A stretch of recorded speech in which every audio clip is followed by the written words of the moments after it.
That's right. Look at my hair. I'm crazy. That's right. I'm here. I have some sound effects here. I forget what they do. When you have rational national priorities. How about that? I am here. Going down with the ship. So I wasn't going to be here initially, but my plans ended earlier than I thought.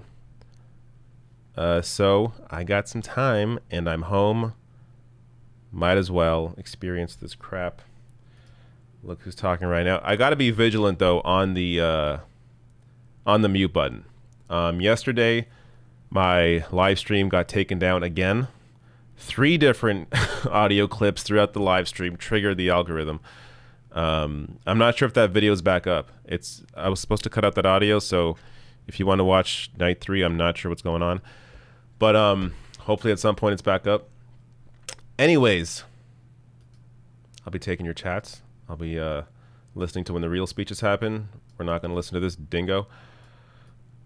But when we get going, I gotta say, I'm a little excited for Andrew Yang. I'm curious. He initially was not on the list. He was not invited, actually, and then he tweeted something out about being like, I expected to speak, and I'm not speaking. So after he sent that message out, I guess they invited him on, and he will be speaking tonight. Let's hear Gavin Newsom. 40-degree temperatures. Highest temperature ever recorded in California, arguably the world's history here in our state. The hots are getting hotter, the dries are getting drier. Climate change is real. If you are in denial about climate change, come to California. 11,000 dry lightning strikes we had over a 72-hour period, leading to this unprecedented challenge with these wildfires. This is an extraordinary moment in our history. Mother Nature has now joined this conversation around climate change. And so we too need to advance that conversation anew. Just today, the President of the United States threatened the state of California, 40 million Americans that happen to live here in the state of California, to defund our efforts on wildfire suppression because he said we hadn't raked enough leaves. You can't make that up. Nor can you make up the fact we're involved in over 90 lawsuits with the Trump administration on clean air, on clean water, on endangered species, on pesticides. There is so much at stake in this election, none more important than the work Joe Biden did with Barack Obama on the vehicle emissions standards, the fuel efficiency standards that will save billions and billions of dollars taxpayers and reduce our greenhouse gas emissions. I'm already being reminded how boring this is. So hopefully I will, hopefully this will get a little better. But let me go over. So I don't even think Gavin Newsom really counts as a speech tonight. He's not even on the list. I mean, it's 9 o'clock now. So now is when this is really starting. I assume after this quasi speech. So tonight, Cory Booker, Pete Buttigieg, Performance by the Chicks, which I got to mute. Keisha Lance Bottoms, Tammy Baldwin, Tammy Duckworth, Chris Coons, John Legend and Common, Andrew Yang, Michael Bloomberg, John Meacham, Dr. Vivek Murthy, Representative Deb Haaland, Alex Padilla, and Jocelyn Benson, Joe Biden, DNC after party, which I don't even know what the hell that is, but I guess maybe some balloons are going to fall down from the sky, I'm guessing. So we saw Kamala Harris on stage last night. I assume we're going to see Biden on that same stage. And then we'll see what the speech is like, though.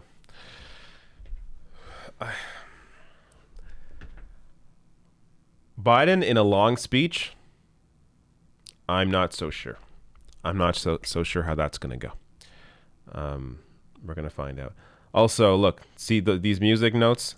Anything with music, I am not allowing today.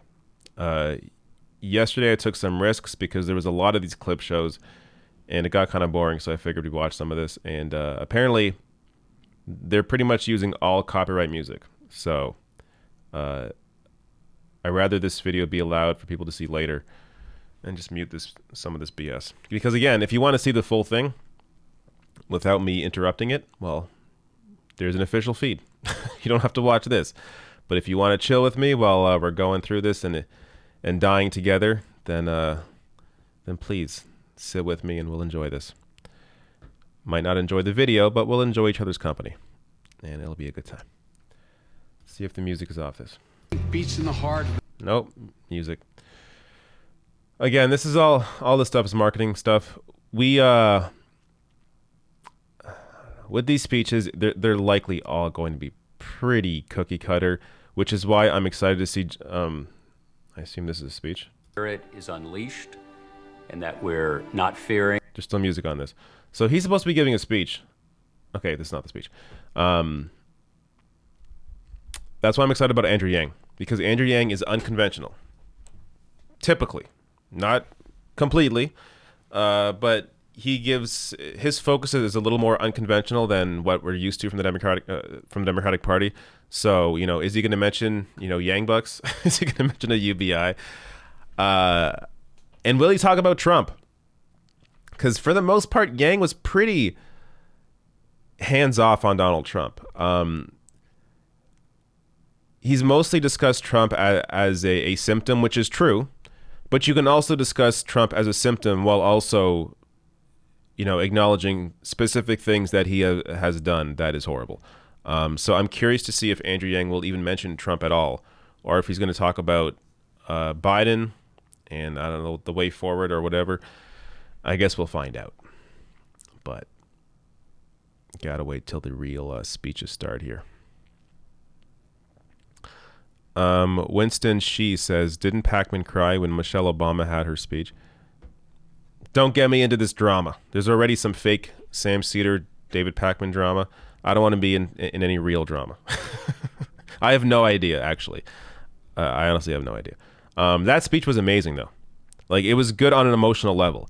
If you want to go in and analyze, of course, you can tear all these speeches to shreds if you actually take a lens to them. But the point of the Michelle Obama speech was to elicit an emotional response, which I think it did. Now, did it do it in people that should come out, that need to be attracted to come out to vote? I don't think so. I think Michelle Obama's speech spoke to people who already understand that Trump is a disaster, and maybe just, I don't know, lit a fire under them in terms of getting their votes out immediately, because Michelle Obama at the end of that speech was talking about how to get your ballots out, as soon as possible and mail them in now. So maybe that was the point of it. But really, the point of this whole week, at least from the way they've been doing it, clearly is not to reach out to a new audience. They're just speaking to the existing Democratic, hardcore, rah-rah Democratic team player base, not Democratic or a Democratic base that they could be reaching in terms of getting new people over. This entire week has just been about speaking to people that are already going to vote anyways. So I guess, when it comes to these speeches, you can't really expect too much. Like if that's what they're aiming to do, just to showcase like people like fucking Colin Powell, like you're not reaching a different audience. And if anything, you're turning people off with idiots like that speaking. People who are instrumental in selling the Iraq War. So I don't really know what the purpose of this week is, to be quite honest with you, in terms of how it can be utilized. Here we go. Hello, America. I'm Andrew Yang. You might know me as the guy who ran for president talking about math and the future. Unfortunately for all of us, that future is now. The pandemic has accelerated everything. If you're like Evelyn, you don't know if your child's school is going to reopen this fall. 72% of Americans believe that this is the worst time we have ever experienced. And 42% of the jobs that have been lost, millions of jobs, will never return. We are in a deep, dark hole, and we need leaders who will help us dig out. I know many politicians promise and then fail to deliver. If you voted for Trump or didn't vote at all back in 2016, I get it. Many of us have gotten tired of our leaders seeming far removed from our everyday lives, and we despair that our government will ever rise to the challenges of our time. But we must give this country, our country, a chance to recover. And recovery is only possible with a change of leadership and new ideas. Bold and innovative policies that will get help into your hands in the midst of this crisis are now possible. But we need your help to turn the page for our country in 75 days. We are here tonight to celebrate Joe Biden's nomination as the Democratic candidate for president. I have gotten to know both Joe and Kamala on the trail over the past year. The way you really get to know a person when the cameras are off, the crowds are gone, it's just you and them. They're real people. They understand the problems we face. They are parents and patriots who want the best for us and our country. And if we give them the chance, they will fight for us and our families every single day. Our future is now, and it is daunting. But I ask you tonight to join me to help Joe and Kamala fight for the promise of America, turn the page for our country, and lead us forward to a future we'll actually be proud to leave to our children.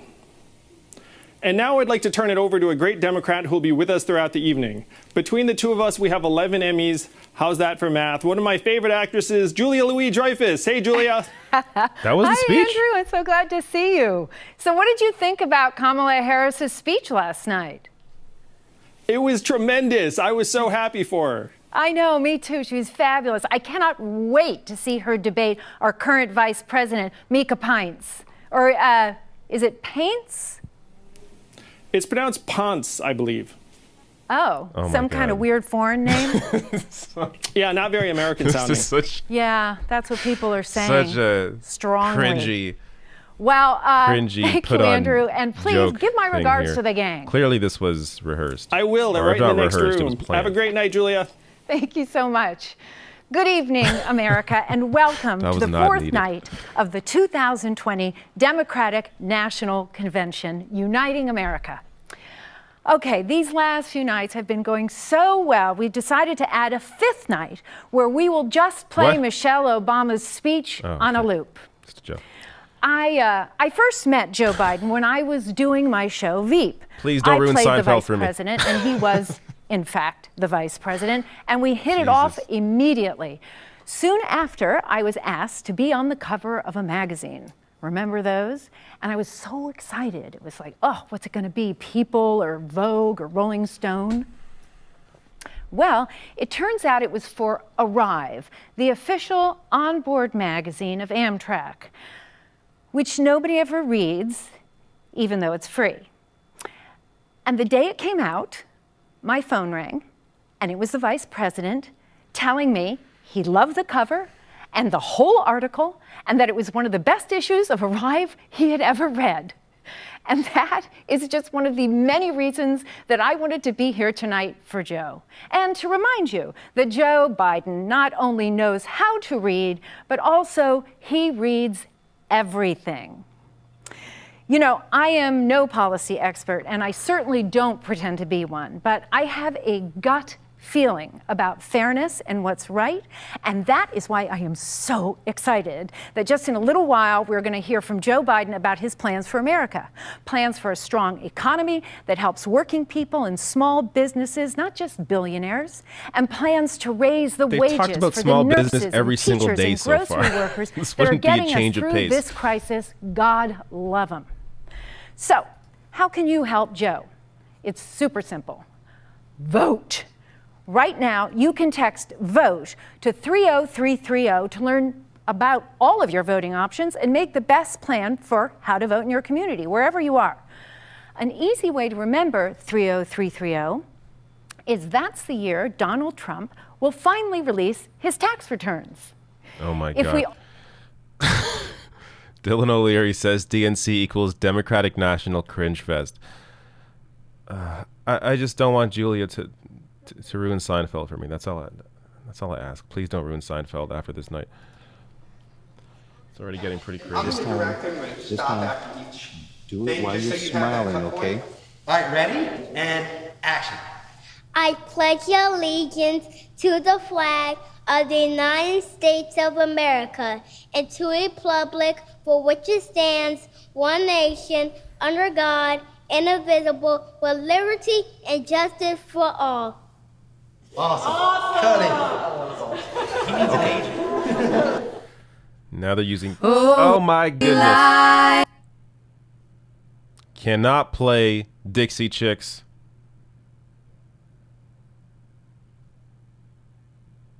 Though they may just be singing the national anthem, but I'm not risking any of this. I was a little quicker than usual there, though I think I pressed the wrong button at first. Cannot play. Oh, sorry, the Chicks. They are now the Chicks. One of the few public facing individuals or people to come out and be against George Bush and the Iraq War back in the day. And that was a big friggin' deal if you were a country music fan. Definitely. A little known fact, I love 90s country. I bet nobody would guess that. But I also love hip hop. I'm kind of all over the place. The new shit, though, the past 10 years of country has not been great. Not been great. Garth Brooks is kind of the peak of country music. I thought it froze for a second. They're just singing. Yeah.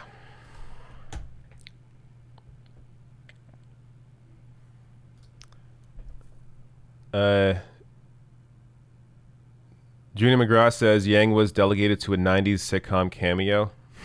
I think it was more of a Veep kind of cameo. I watched a bit of Veep. It was enjoyable. I never finished it. I think there was like a couple seasons I didn't watch. It was fine, but you know, it's kind of hard to live up to Seinfeld. Seinfeld is just it's going to remain one of the top sitcoms of all time. Andrew Dwyer says Michael Richards hosting tomorrow as Kramer. I don't think they would get Michael Richards out here. Definitely not after what he was caught doing 10 years ago. So we gotta wait until this, till we get some speeches here. M to insta mute / unmute, by the way. Yeah, but I'm between multiple screens here. Because I'm doing on the fly cutting back and forth in my program, so I don't want to screw anything up.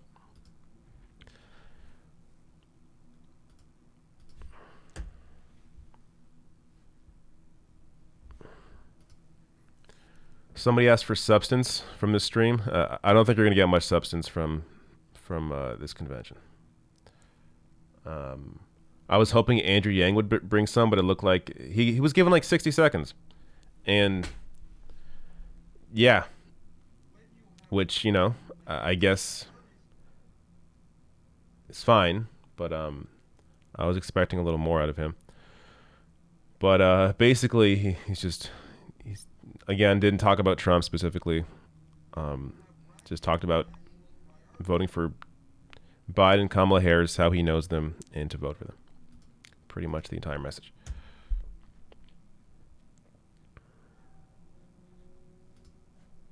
Got a speech coming? Thank you, Sister Simone. Chris Coons. People of faith have long led Why? change, from abolition and women's suffrage to the labor movement, Delaware, and the struggle that's for why. civil rights. Joe Biden will continue that progressive march towards justice. Inspired by respect for the dignity of all people, people Joe believes were made in the image of God. Joe learned that from his parents and the nuns and priests right here in Delaware who taught him and inspired in him a passion for justice. I'm Senator Chris Coons of Delaware, and I want to tell you about my friend, Joe Biden. His faith is strong, and it's personal and private. For Joe, faith isn't a prop or a political tool. I've known Joe about 30 years, and I've seen his faith in action. Joe knows the power of prayer, and I've seen him in moments of joy and triumph, of loss and despair, turn to God for strength. Joe's comforted me in my toughest moments, as he has so many others. I'll never forget how Joe took the time to offer me words of comfort as my father lay in hospice. Time and again, I've seen him stop everything and listen, really listen, to someone who needs a shoulder to cry on or a partner in prayer. It's all about That these personal compassion, interactions. That That's what empathy this is part every of his speech. character. Joe's More than nice to me anything, once. He's Joe's nice a guy. man of faith and conscience. He'll be a president for Americans of all faiths. Still using man of as faith well as as a people way to of sell conscience somebody. who practice no particular faith. Joe's faith is really about our future, about a world with less suffering and more justice, where we're better stewards of creation, where we have a more just immigration policy, and where we call out and confront the original sins of this nation, the sins of slavery and racism. Joe knows these are central issues in this election, and for him, they're rooted in faith. Joe knows that it's faith that sustains so many ordinary Americans who do extraordinary things. Nurses who brave infection, firefighters who run into burning buildings, teachers working overtime, especially now. They all deserve a servant leader who knows the dignity of work, who sees them, respects them, fights for them. We need a president who brings people of all faiths together to tackle our challenges, rebuild our country, and restore our humanity. Someone who knows we're called to do justice, love mercy, and walk humbly with our God. Joe Biden will be that president. Joe's always known this race is a battle for the soul of our country, and he's right. Joe believes. He believes in both the greatness and the goodness of this country. He believes in us and in what we can do together. My question is... Cannot do music. Two of the past streams have been pulled down over random music clips. That was a horrible speech, of course. It is Chris Coons. I'm taking a look at his finances right now in terms of money raised through his campaigns. It's, yeah, a lot of Wall Street.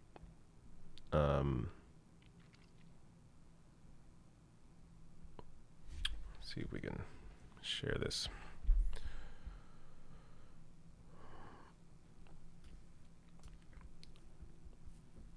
Chris Coons likes his big money. Small individual contributions make up 3.64% of the money Chris Coons raises. Amazing. The rest is large and PACs. Yeah, that's maybe definitely I would think top 5 most conservative Democratic senator, up there with Manchin. Is there still music on this? Famous phrase. Yes, there is. Well, you can read it if you really want to, if you really care what's going on here. Let me grab some chats as I got some time.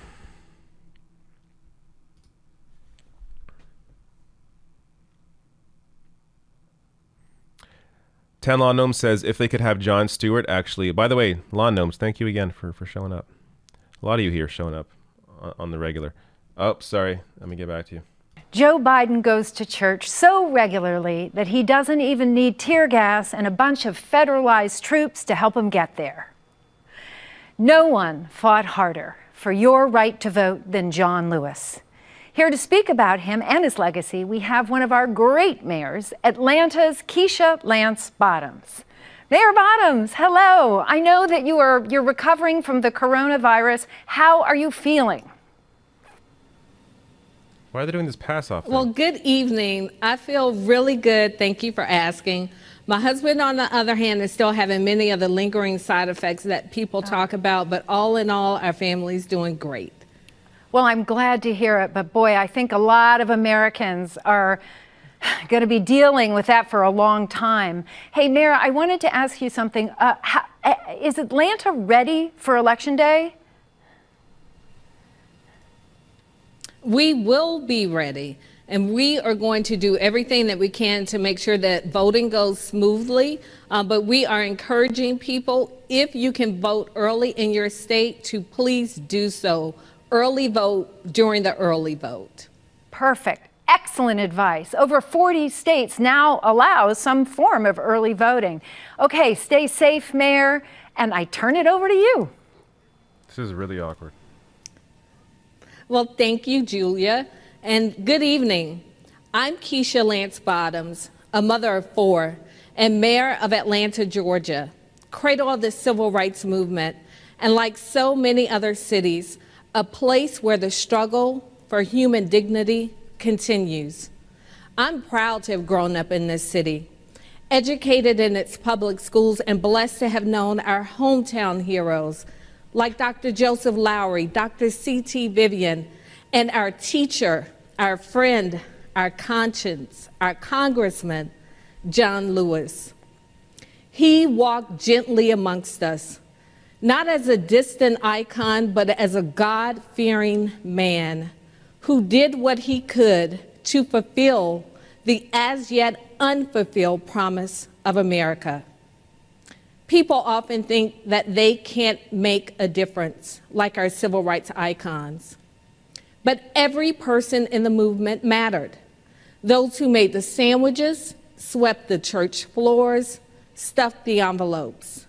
They too changed America, and so can we. The baton has now been passed to each of us. We've cried out for justice. We have gathered in our streets to demand change, and now we must pass on the gift John Lewis sacrificed to give us. We must register and we must vote. In his parting essay written to us, Congressman Lewis expressed his pride in the activism that has swept our country, and he reminded us that if we fail to exercise our right to vote, we can lose it. There are those who are disgracefully using this pandemic to spread misinformation and interfere with voting, forcing many in 2020 to still risk their lives to exercise their sacred right to vote. A right that has already been paid for with the blood, sweat, tears, and lives of so many.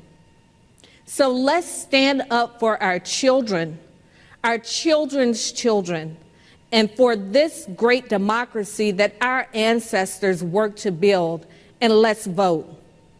And let's organize to get others to vote with us. You can help make this happen by texting VOTE to 30330.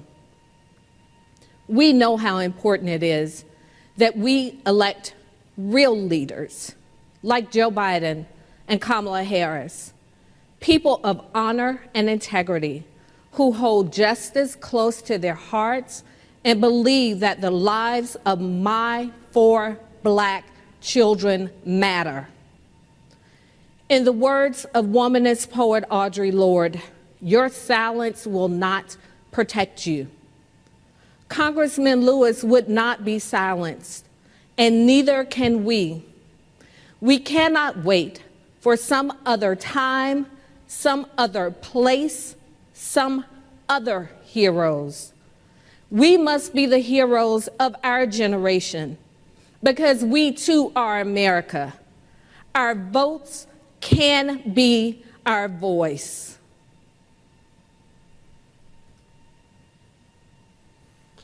All right. Sorry, music. Gotta mute anything with music. I don't know. These are all these speeches are they're all interchangeable. I mean, you can give her speech to somebody else. You can give like her speech to Chris Coons speech to her. I just feel like a lot of this stuff is it all blends together. Very few of these speeches really stand out on their own as something that you can tell this person worked on and really thought through what they were going to say and do it in a profound way that moved people. You've really only seen that from Michelle Obama, Barack Obama, Bernie Sanders. I don't know. Who else gave a good speech? I think that's about it. I got to mute music, otherwise the video gets pulled down. Yesterday's video is still isn't back up after I tried cutting out the portion with music. I don't think it's still available. Or it still isn't available. So I'm being extra vigilant than usual. Sometimes I would play some of these clips and it's not worth getting the whole video pulled down. Again, if you want to see the full stream, you can go switch back and forth. Open another window, go to the official page, watch these moments if you really care that much. And some of the stuff I'm sure is good. Like this looks like a better piece than usual. But some of the stuff is just pure marketing, like propaganda. This is actually more of a documentary piece, which I have no issue with. Let me grab some of these chats. Where was I?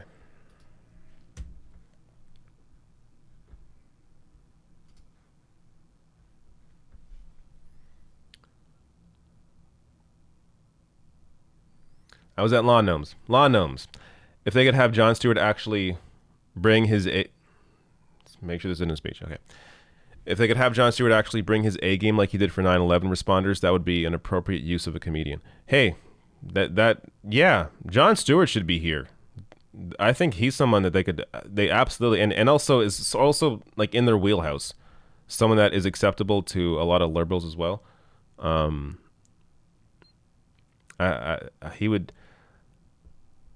He'd be a great addition, as would a lot of activists that are not here. Even people like Reverend William Barber, who was in 2016. He wasn't invited to this one for whatever reason. Maybe because he's focusing too much on poor people this time. Like it's crazy how much the Democratic Party, they're very strict with who they let in this time, and they have a lot of filler, a lot of people that are just completely forgettable.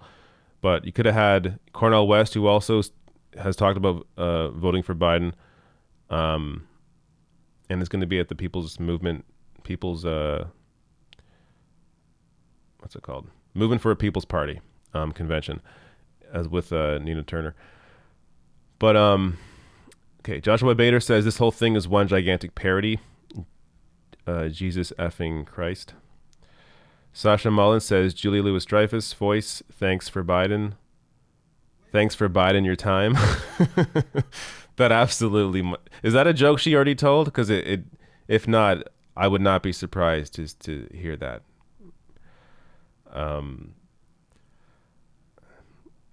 She's fantastic in Seinfeld, and from what I've seen in Veep, she's good in Veep as well. But you know, you put someone hosting an event like this that already is very subpar, it's gonna bring anybody's talent down to that level. Decerna sends a super chat. Thank you very much for your generosity.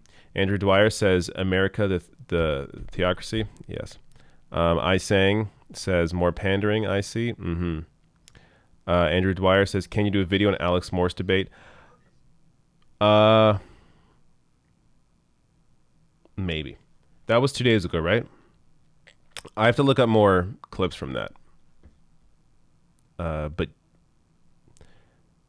if I do a live stream tomorrow, which I should do for Friday, but I've been streaming so much.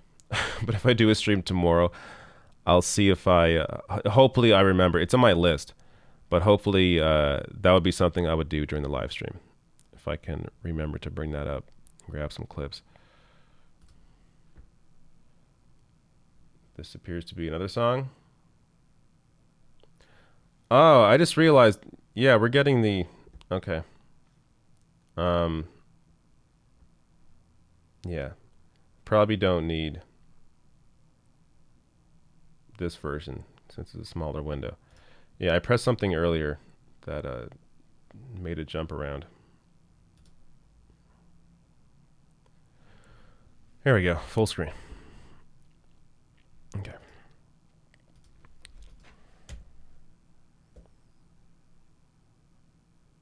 Didn't John Legend play yesterday? I could have swore he played yesterday. Oh, but it's with Common. Okay. Where was I?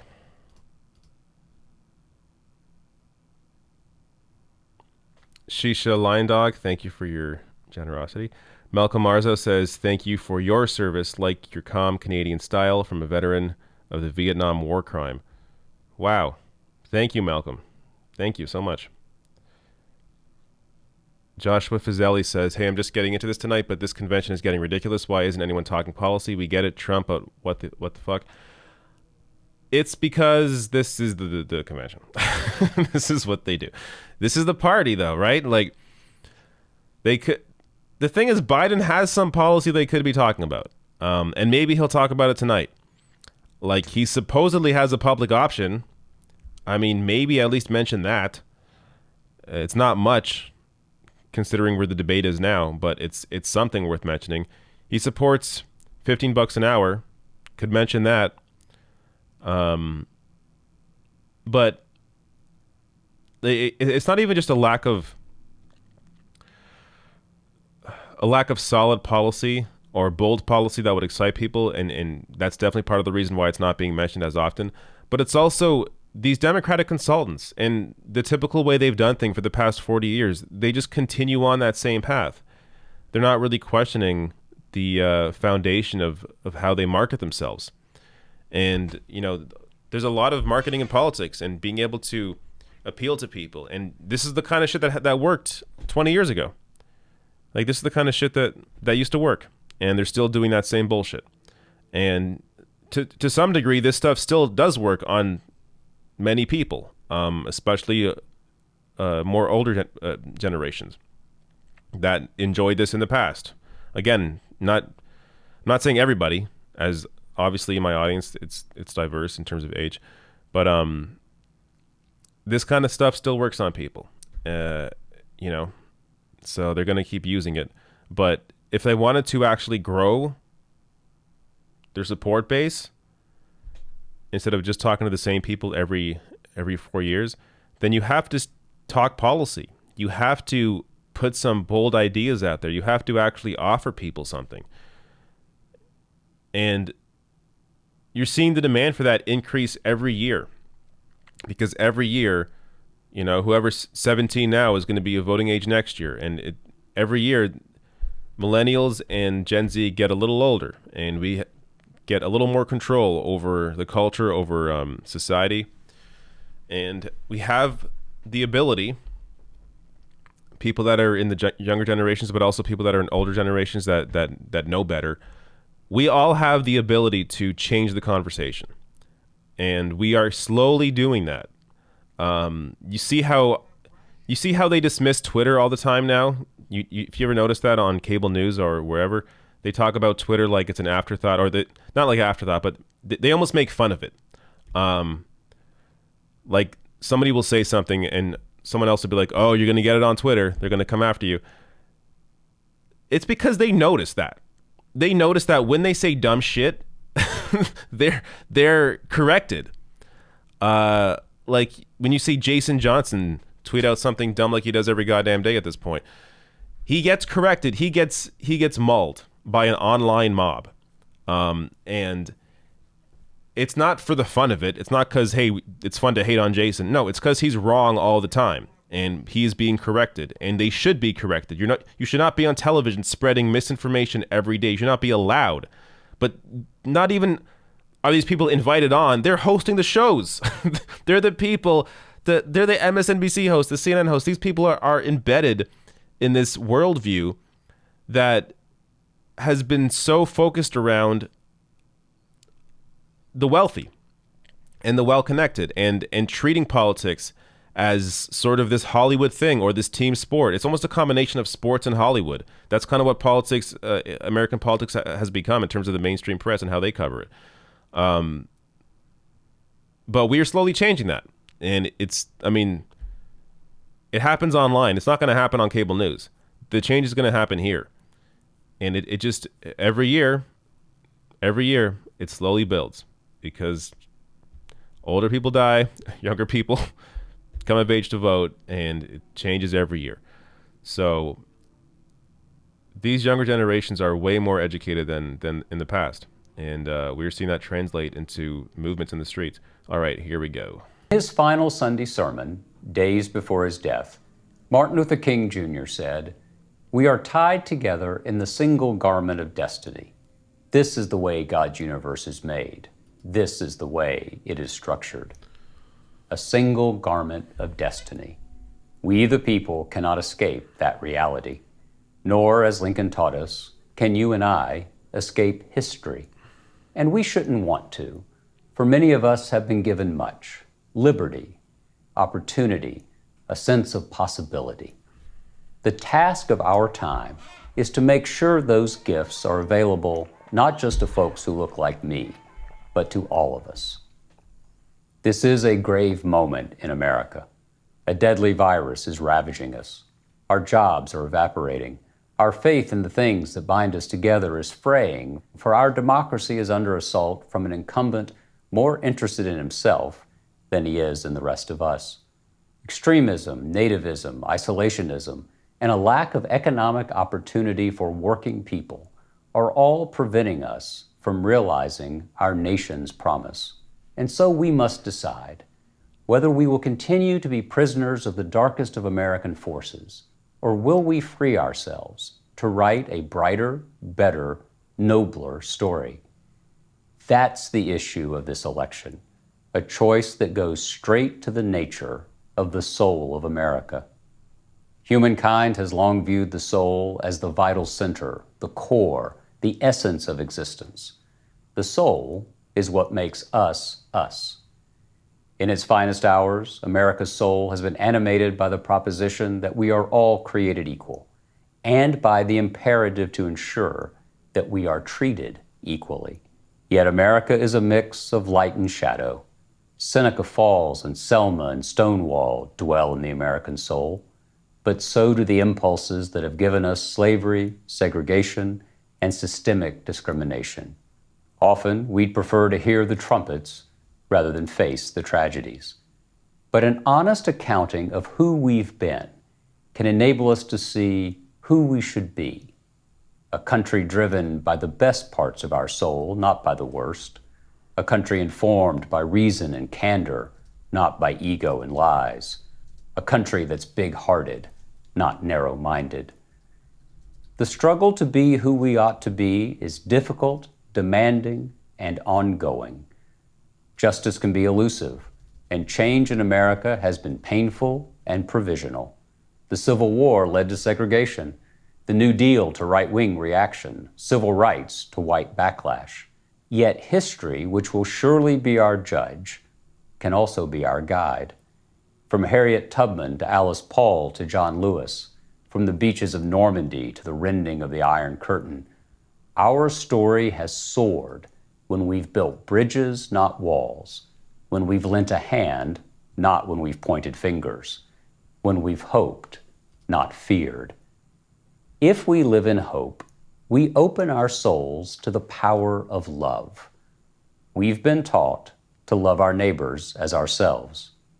As individuals and as a nation, however, we fail at following that commandment more often than we succeed. But when we fail, we must try again and again and again, for only in trial is progress possible. From Jamestown forward, our story has become fuller and fairer because of people who share a conviction that Dr. King articulated on that Sunday half a century ago. The arc of the moral universe is long, but it bends toward justice. Bending that arc requires all of us. It requires we the people, and it requires a President of the United States with empathy, grace, a big heart, and an open mind. Joe Biden will be such a president. With our voices and our votes, let us now write the next chapter of the American story. one of hope, of love, of justice. If we do so, we might just save our country and our souls. Good evening. I'm Congresswoman Deb Haaland. I'm grateful to be with you here on Indigenous land. The promise of this country is older than our Constitution. Over 500 years ago, thousands of Indian tribes were vibrant, democratic societies with rich cultures and traditions in communities that had sustained them for millennia on lands they loved and respected. My people, the Pueblo Indians, migrated to the Rio Grande Valley in the late 1200s to escape droughts. We were led to the great river and its tributaries, where we established an agricultural tradition that continues to this day. My people survived centuries of slavery, genocide, and brutal assimilation policies, but throughout our past, tribal nations have fought for and helped build this country. There were those like my Laguna grandparents who worked on our country's railroad, and those like my mother, a Navy veteran who served this country with honor. I stand here today, a proud 35th generation New Mexican and one of the first Native American women ever elected to Congress. I'm a symbol of our resilience as the embodiment of America's progress as a nation. I know we can't take our democracy for granted, especially now as people are dying, as our land is abused, as our Constitution is under attack. We must work for it by getting involved, by registering voters, by voting. Voting is sacred. My people know that. We weren't universally granted the right to vote until 1962, and that fundamental right is more important than ever. Whether your ancestors have been here for hundreds of years or you're a new citizen, know this: whether we vote and how we vote will determine if our nation's promise of social, racial, and environmental justice will outlast us. Joe Biden and Kamala Harris respect our past and understand our present. They will see us through this crisis of leadership that is plaguing our country, and they will help us to build a better future. Thank you. Oh my God, that music's gonna get me ruined. That Deb Haaland, that was one of the better speeches so far, honestly, over these past 4 days. I know it, the bar is kind of low, but it wasn't a terrible speech. Then who was it? John Meacham? Before that? Yeah, John Meacham. A bit of a history, that's kind of his thing, but he's not the greatest orator. Honestly, I kind of tuned out to his speech.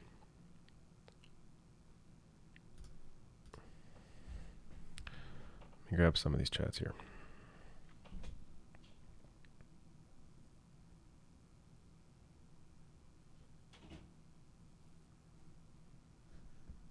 Why are they showing this?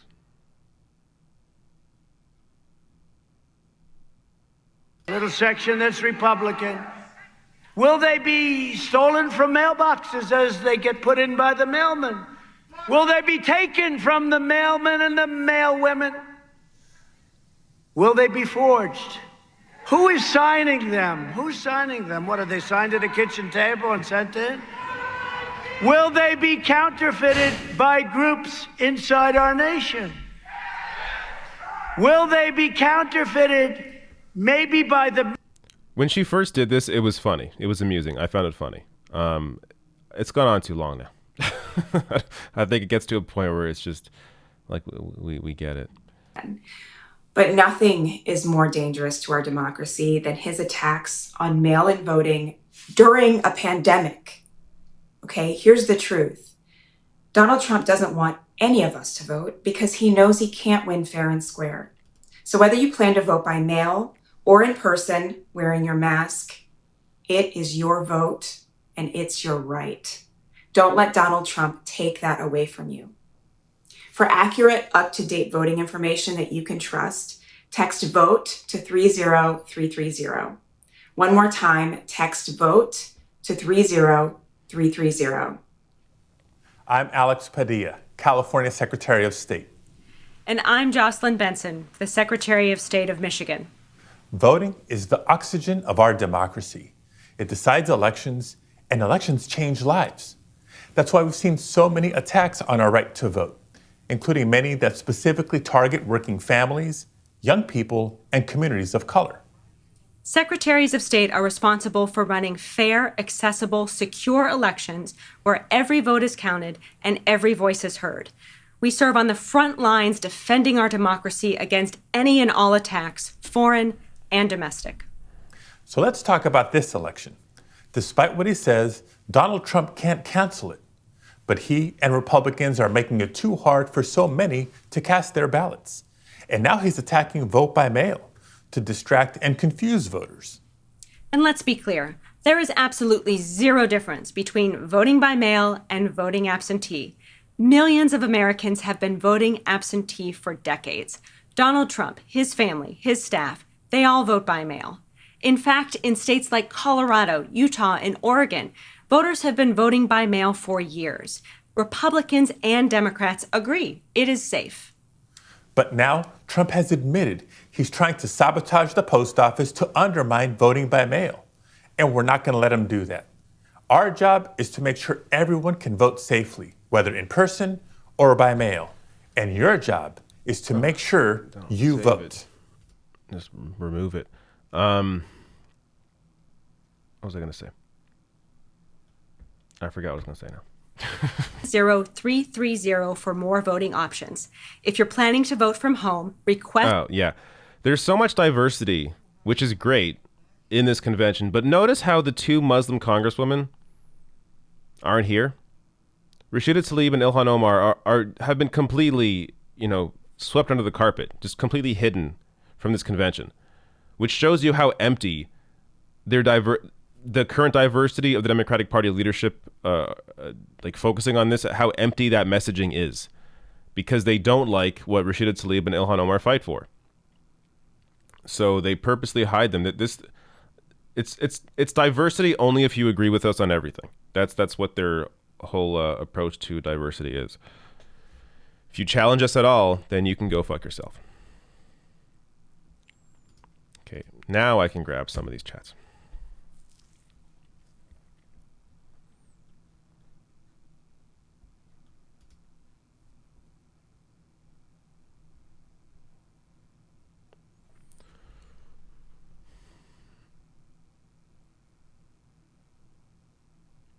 Oh, and Gabo says, Biden aide said public option is 10 years out. Is that recent? If that happened today, I missed it. I was pretty much disconnected today. I was burnt out after last night. I'm going to quickly look this up.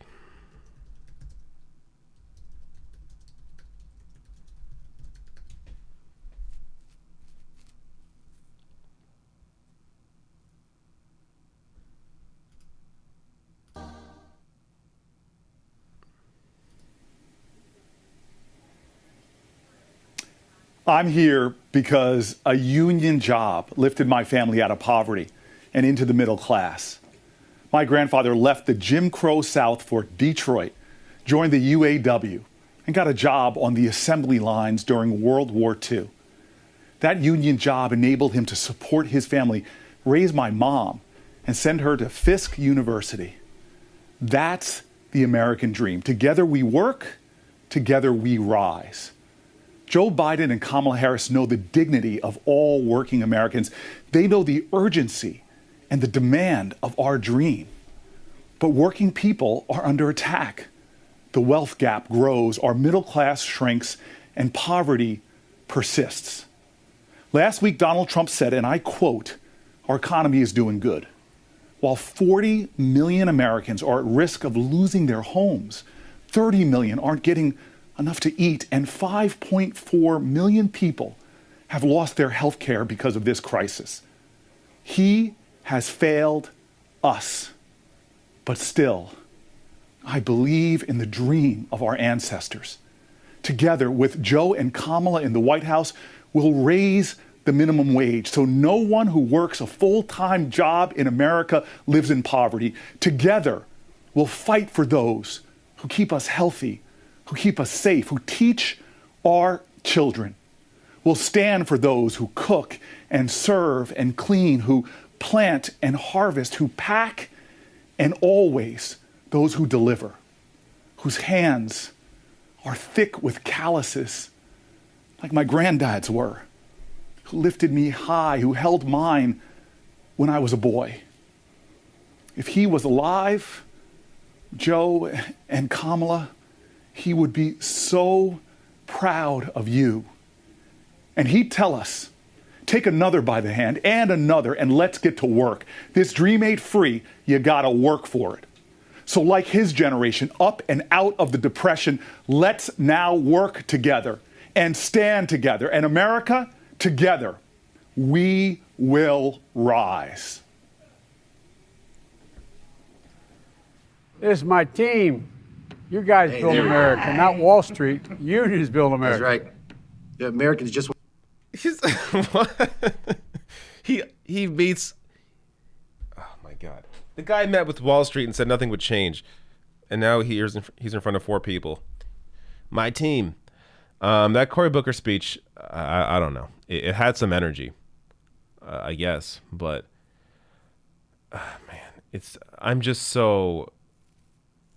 Like, this convention clearly was not made for an audience outside of people who don't love already Joe Biden and Kamala Harris. Like, all of this shit is just, all of these speeches are so cookie cutter, so boring. Very few of them go above and beyond. I guess we can hear some of this. We had to change our whole tactics, the way we did our day-to-day. And now, at a hurricane that just came in 2 weeks ago, and we were almost right on the eye. And, I mean, we were doing things we never thought we'd be doing. Water rescues with masks on, having to worry about COVID. It was interesting. How's your family doing? Well, I'm a single dad. I have a almost 5-year-old who's in my world. And I'm very lucky that my parents are retired. My mom actually retired right after my daughter was born to help us with her. And she was so looking forward to pre-K, going to the big school, like she says. And then, unfortunately, all this COVID came in, and now it's all going to be online schooling, which I'm fortunate. I have my parents, but I do have a lot of guys that are double-income families, and they're just trying to figure out how they're going to do it with their kids. What arrangements are they going to have to make, since they're not going to be going to school? It's going to be online. It's 2 people in my household. I have a family of 2, and we have grown-up kids that are no longer in the household. But it takes 2 people to build. We have an ongoing goal of a 5-year goal of buying a house in the next 5 years. So hopefully we'll save. Look, everybody, you talked about the middle class. The fact is that the way middle class people generate wealth overwhelmingly is building up equity in their home. And that's what gets passed on from one generation to the next, the equity in a home. You know, the middle class is continuously taking hits, and one of the reasons why we're on this call is we realize how important it is to have you in the White House. We need a comprehensive energy policy for renewable resources, which I know you have one. And if we're going to build the middle class, it's about the jobs. The future really rests on investment. We're going to be investing $2 trillion in infrastructure, ports, bridges, highways, making sure that we have access to do things that really make a difference, like what you're doing at that solar facility outside of Harrisburg. You know, I'm a Scranton boy. You know, central Pennsylvania is okay, but, you know, northeast. So keep the faith, guys. Right. Okay? Thank you, sir. Thank you so much. You know, We American workers can appreciate count on you. you.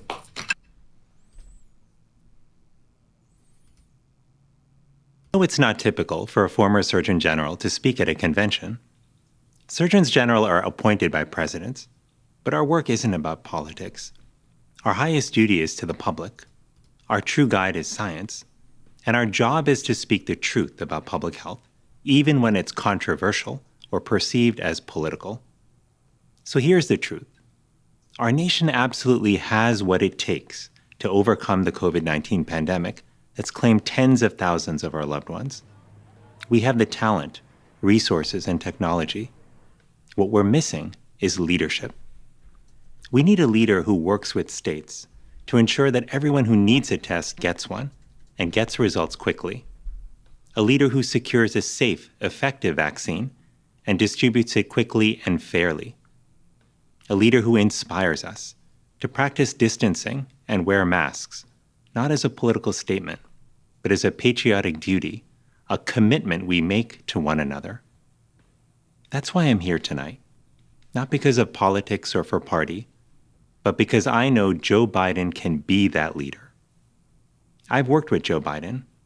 I've seen who he is with no cameras around, how he sits with people in their pain and holds them in his heart, how he pores over COVID briefings, asking smart questions, letting science guide his way, just as he did when managing the Ebola crisis. And 6 years ago, when Joe Biden met my family, many of them immigrants awed to be in the nation's capital, I saw how he kneeled beside my grandmother's wheelchair, took her hands in his, and said, "Thank you for choosing us, the United States of America, as the place to trust with your family." Tonight, as a father, son, and grandson, as a doctor who swore an oath, and as an American who loves my country, I can tell you that Joe Biden is the man I trust to look out for my family and the leader I know will heal this nation.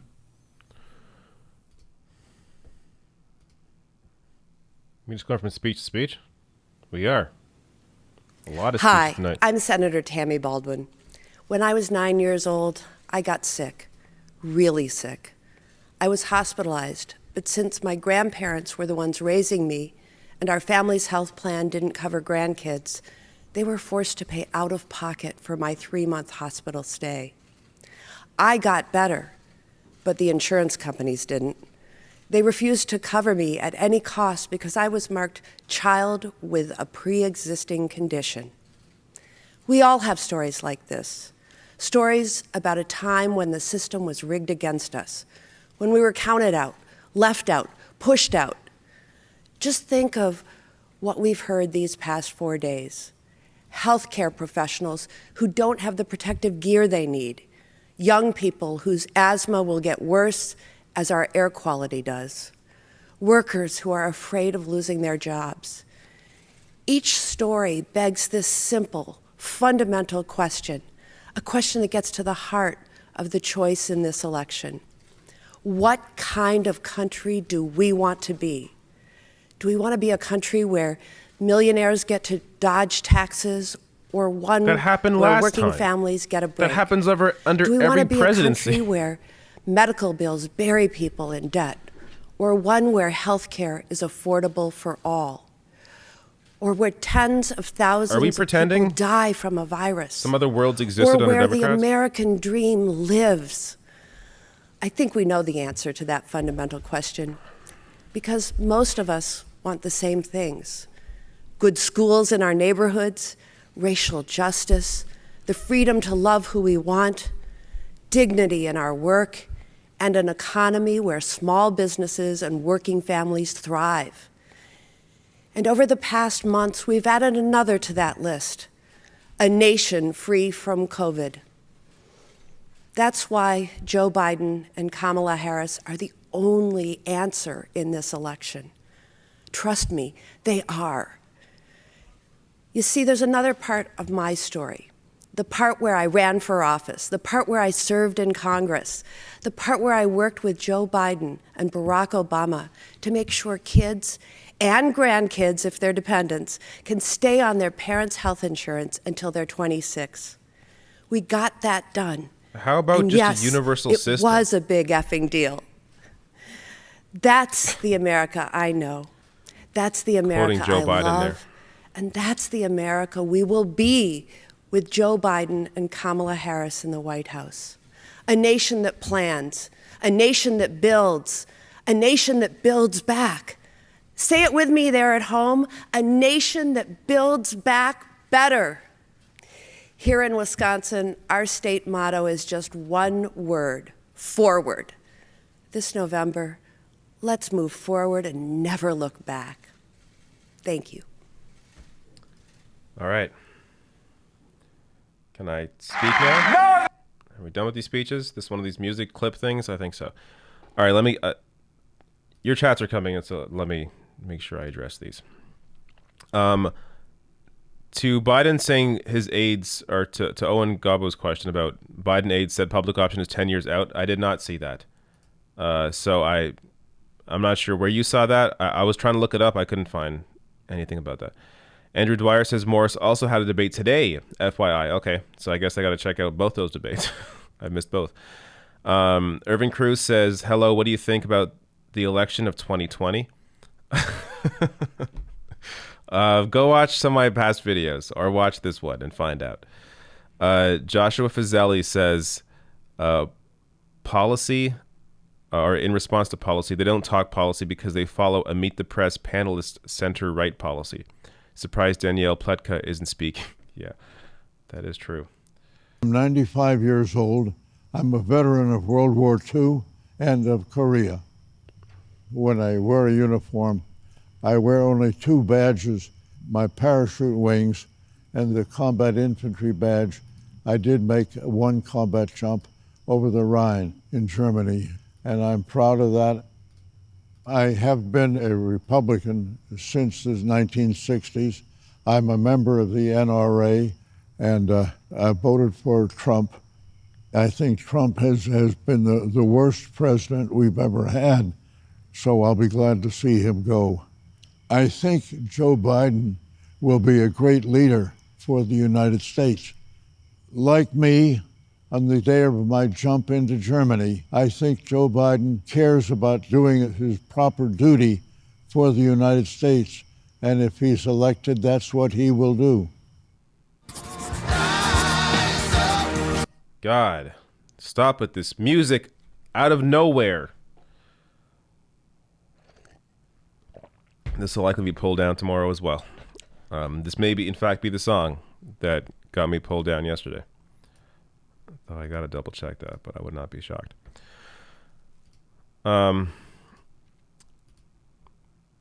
Chat's here.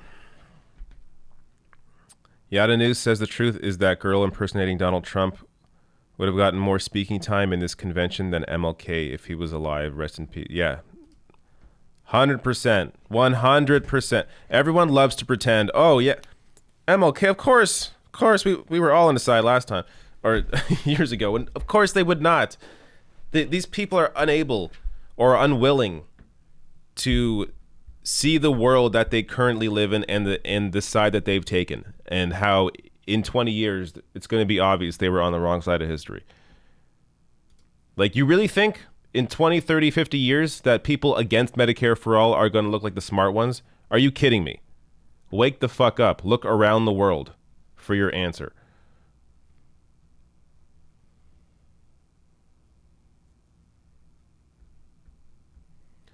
MAs says this stream ain't free. Kendrick Lamar voice. Tejaswi Raghuharama. I may have not got your name right, but says when Joe Biden asks a question, how are they speaking and cutting to B-rolls at the same time? A recorded piece of garbage that interview was. That's what you know why? Because Joe Biden, there were likely a lot of awkward pauses, weird things that he maybe said. So, of course, I mean, if you watch the Cardi B interview that he had with Elle magazine, it was Biden and Cardi B. The amount of jump cuts in that interview was crazy.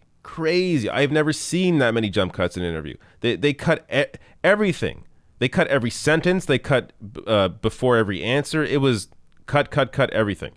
I can't imagine how that conversation actually went in real time. So, yeah.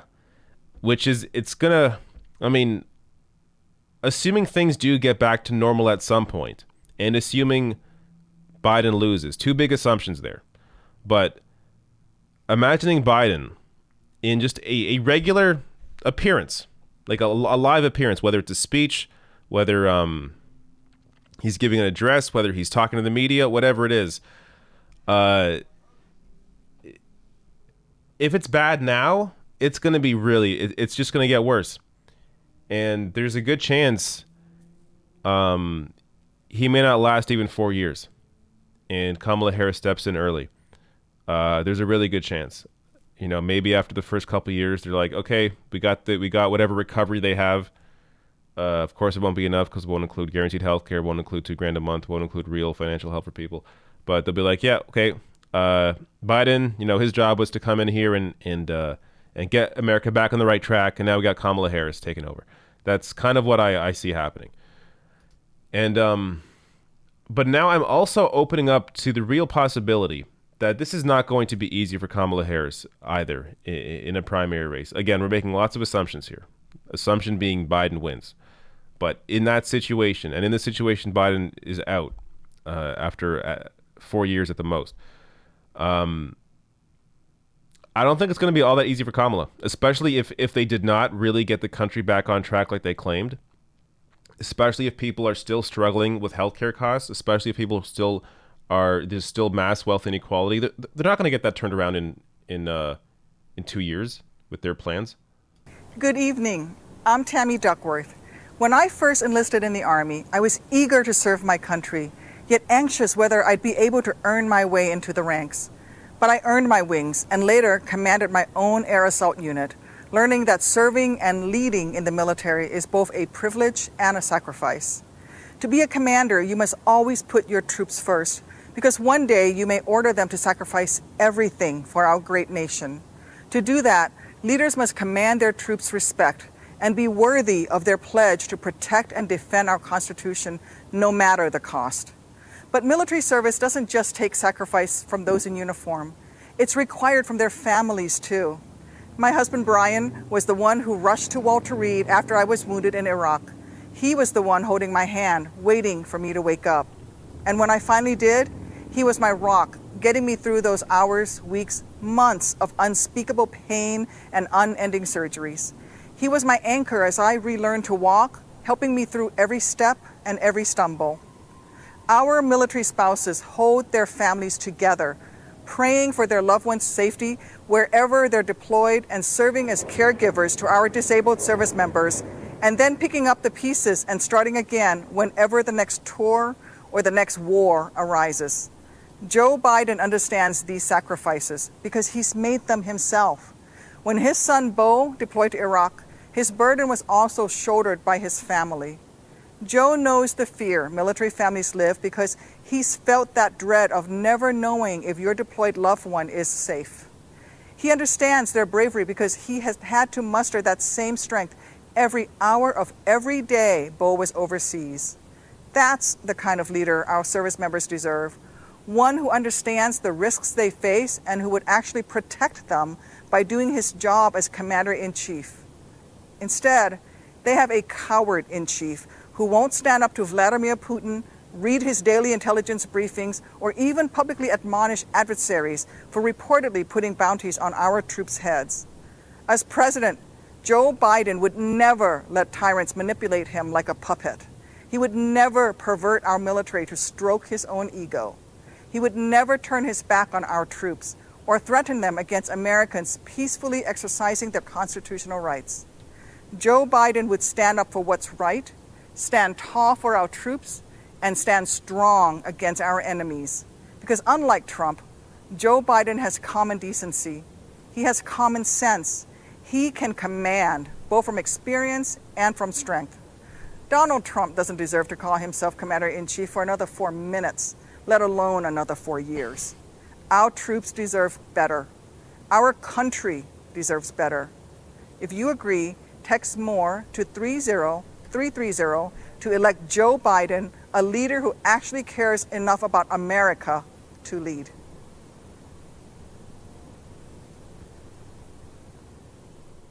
Good evening. I'm Bo. What the hell? This is freezing. Am I freezing? This is freezing.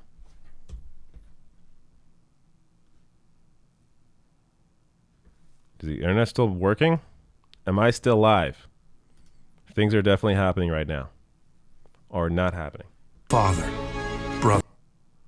What the hell was that? That was weird. All right. Well, it's working now. But the music causes me to have to mute that. Sorry. That was really weird. Aaron Cooper, thank you for your super sticker. Psych SJB, thank you for your generous super chat. Thank you. Tejaswi Ragaruma. Ragurama. I think I was close there. The visual design of your stream is by far the best on YouTube. Which tools do you use? Question not related to DNC, but much more relevant question. Yes, I use Wirecast. But that has nothing to do with what I do here. Like, so the chat is from Streamlabs, so it all... Wirecast is just the program I used to stream, but this chat that you see on the side, that's from Streamlabs, and then this is just YouTube, and I'm just on a Mac background. It's actually pretty standard fare. This is nothing special. But thank you. Thank you for the compliment.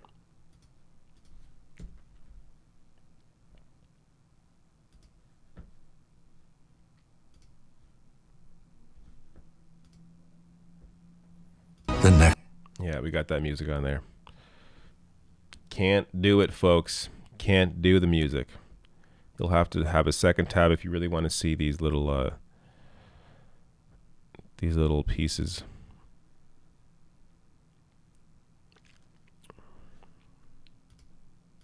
I was diagnosed with cancer, and I was absolutely terrified. One of the first people who called me was Joe. His real warmth and kindness on that call. She had cancer? Man, I gotta say, it made me cry. Our current president has made me cry too, but it's never had anything to do with his warmth or kindness. Joe Biden's empathy is genuine. You can feel it. That's why President Obama asked Joe to head up the cancer moonshot. President Obama knows what we all know. Joe Biden understands suffering and loss and sacrifice.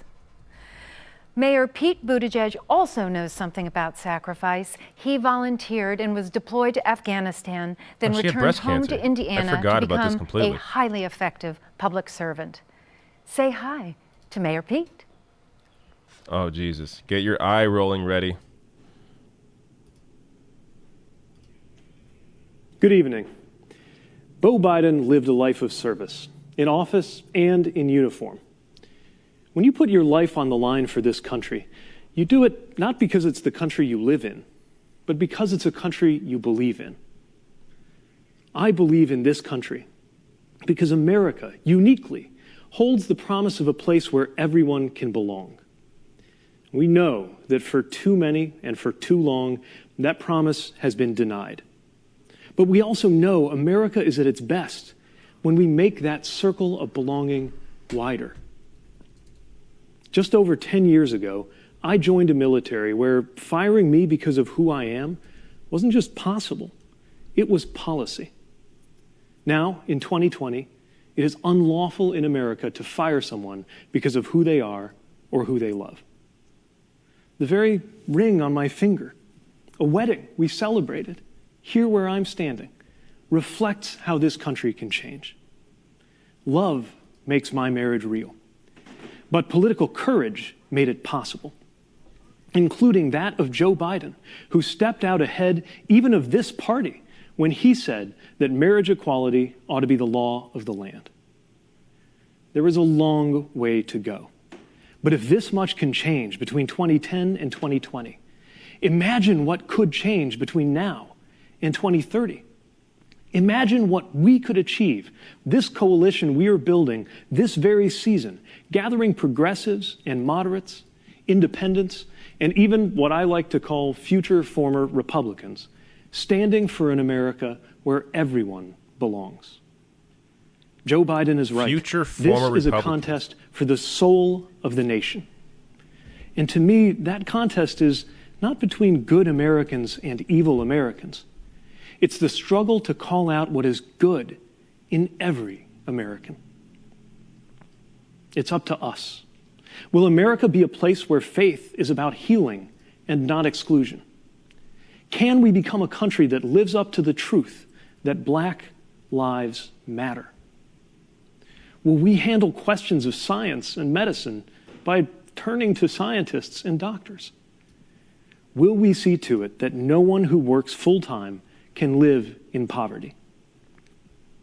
I trust Joe Biden and Kamala Harris to guide us toward that better future because I've seen up close their empathy and their capacity, just as I've seen my fellow Americans' capacity to support and include one another in new ways and do better by the promise of America. The day I was born, the idea of an out candidate seeking any federal office at all was laughable. Yet earlier this year, I campaigned for the presidency, often with my husband Chasten at my side, winning delegates to this very convention.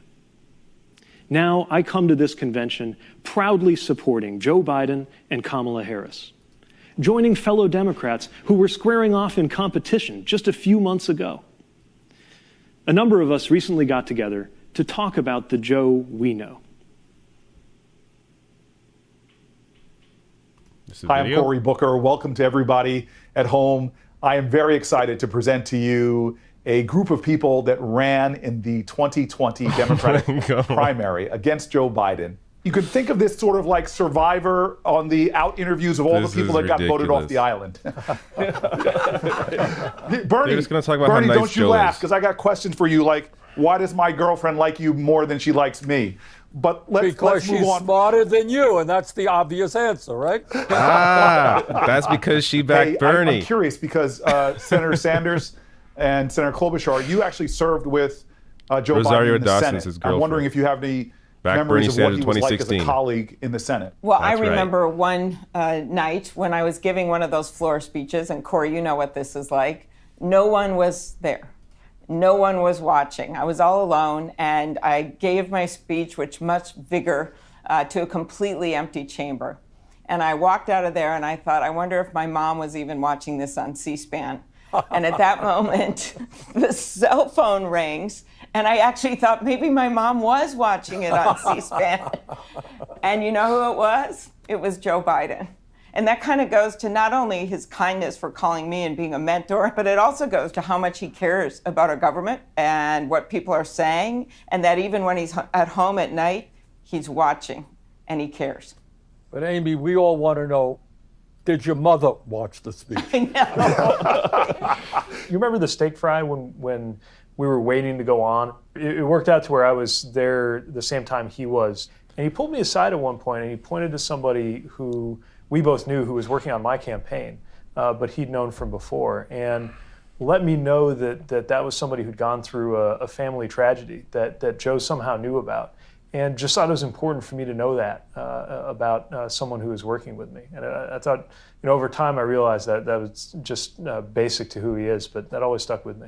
Elizabeth, do you have any remembrances as well? I think the day I saw Joe the clearest was on the 1-year anniversary of the Boston Marathon bombing.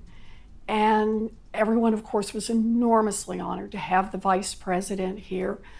But at some point in that speech, he shifted to the parent who had lost a child, to the man who had lost a wife, to someone who had experienced loss very personally. And he spoke to each of the families from the heart. That's phenomenal. I want to ask, what gets you excited about this idea of the inclusion of big ideas from all over the party into the future, into the next administration? The magic of Joe Biden is that everything he does becomes the new reasonable. If he comes with an ambitious plan to address climate change, all of a sudden, everyone's going to follow his lead. You can see it with him choosing Kamala, too. He wants to build the best team. Let's do it together. That's how we're going to rebuild this country. Cory, I'm so optimistic about our country right now, despite some very dark days for the fuck is he talking a lot of about? our fellow Americans. in large part because of what young people are doing right now. After the murder of Ahmaud Arbery and Breonna Taylor and George Floyd, young people, by and large, led these protests, and they did so in the absolute best traditions of this country, in the tradition of John Lewis. My optimism and my faith in this country is reflected in those young people and the way that Joe and Kamala are listening to them and incorporating their ideas and their urgency into the campaign that they're running and the administration that they're going to lead. And I often think some people who say they don't know if they're going to vote or not are saying that from a point of privilege that a lot of Americans don't have. There are so many things for lots of folks who live life on the margins that this election is going to decide. And maybe it's not a life or death issue for you, but we are all in this together. Absolutely. Cory, what I would say is that this is clearly the most important election in the modern history of this country. And Joe Biden, you have a human being who is empathetic, who is honest, who is decent. And at this particular moment in American history, my God, that is something that this country absolutely needs. And all of us, whether you're progressives, whether you're moderates or conservatives, have got to come together to defeat this president. Thanks for that, Bernie. I want to thank you all for joining us for this segment. I mean this sincerely. It was an honor to run against you. And it is even a greater honor to stand with you in support of Joe Biden and Kamala Harris. Oh, fuck. Good evening. It's kind of weird to me that Tulsi Gabbard is not included at all when she dropped out and backed Biden. I mean, she dropped out and backed Biden pretty quick. Quick after she dropped out. She took a while to drop out, but when she dropped out, she backed Biden. And really is just being completely ignored this entire process. Listens to experts. The other thinks he knows everything. One looks forward and sees strength in America's diversity. I have a hard time even listening to this fucking dude. Why are we hearing from him? His allies. Here's another difference. One has proven he knows how to handle a crisis by helping to lead the economic turnaround after the 2008 recession, while the other has not only failed to lead, he has made the current crisis much worse. When confronted with the biggest calamity any president has faced in the modern era, Donald Trump spent the year downplaying the threat, ignoring science, and recommending quack cures, which let COVID-19 spread much faster than it should have, leaving hundreds of thousands needlessly sick or dead. He has failed the American people catastrophically. 4 years ago, I came before this very convention and said, New Yorkers know a con when we see one. But tonight, I'm not asking you to vote against Donald Trump because he's a bad guy. I'm urging you to vote against him because he's done a bad job. Today, unemployment is at historic highs, and small businesses are struggling just to survive. It didn't have to be this way. Before I ran for mayor, I spent 20 years running a business I started from scratch. So I want to ask small business owners and their employees one question, and it's a question for everyone. Would you rehire or work for someone who ran your business into the ground and who always does what's best for him or her, even when it hurts the company, and whose reckless decisions put you in danger, and who spends more time tweeting than working? If the answer is no, why the hell would we ever rehire Donald Trump for another 4 years? Trump says we should vote for him because he's a great businessman? Really? He drove his companies into bankruptcy 6 times, always leaving behind customers and contractors who were cheated and swindled and stopped doing business with him. Well, this time, all of us are paying the price, and we can't let him get away with it again. Donald says we should vote for him because the economy was great before the virus? Huh? Biden and Obama created more jobs over their last 3 years than the Trump administration did over their first 3. And economic growth was higher under Biden and Obama than under Trump. In fact, while Biden helped save 1 million auto industry jobs, Trump has lost 250,000 manufacturing jobs. So when Trump says he wants to make America great again, he's making a pretty good case for Joe Biden. Look, our goal shouldn't be to bring back the pandemic economy. This speech is way longer than AOC's. It should be, AOC's. as Joe says, to build it back better. Pretty fucking crazy. Joe's economic plan will create clean energy jobs that help fight another crisis that Trump is ignoring, climate change. And Joe will rebuild our crumbling roads and bridges, something Trump has incessantly talked about doing. But in the last 3.5 years, he hasn't done anything. What a joke. And let me tell you a little secret. Donald Trump's economic plan was to give a huge tax cut to guys like me who didn't need it, and then lie about it to everyone else. Well, Joe will roll back that tax cut that I got so we can fund things our whole country needs, like training for adults who have lost jobs, and making college more affordable, and investing in American research and development so that the products of tomorrow are made today by American workers. You know, growing up, I was taught to believe that America is the greatest country in the world, not because we won the Second World War, but because of why we fought it, for freedom, democracy, and equality.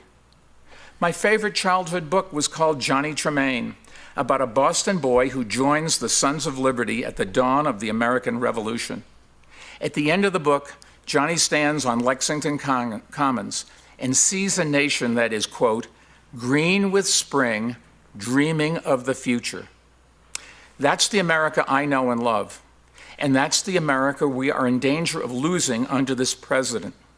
So let's put an end to this whole sorry chapter in American history and elect leaders who will bring integrity and stability, sanity, and competence back to the White House. Joe and Kamala, go get them for all of us. Wow. We can help you find the best and safest way to vote in your state. Simply text VOTE to 303. Okay, some chats here. Hugo Florenz, thank you so much for your super sticker. Tajaswi says, poll, please type 30330 if you will vote for Joe Biden with a clear conscience. Not joking, please type it so that we can have a quick poll here. Oh, you're trying to poll people in the chat. Okay. Well, I assume they saw your chat. Hi, my name is Braden Harrington, and I'm 13 years old. And without Joe Biden, I wouldn't be talking to you today. About a few months ago, I met him in New Hampshire. He told me that we were members of the same club. We stutter. It was really amazing to hear that someone like me became vice president. He told me about a book of poems by Yeats he would read out loud to practice. He showed me how he marks his addresses to make them easier to say out loud. So I did the same thing today.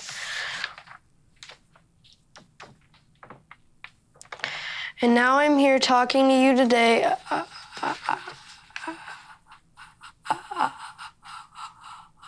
about the future, about our future. My family often says when the world feels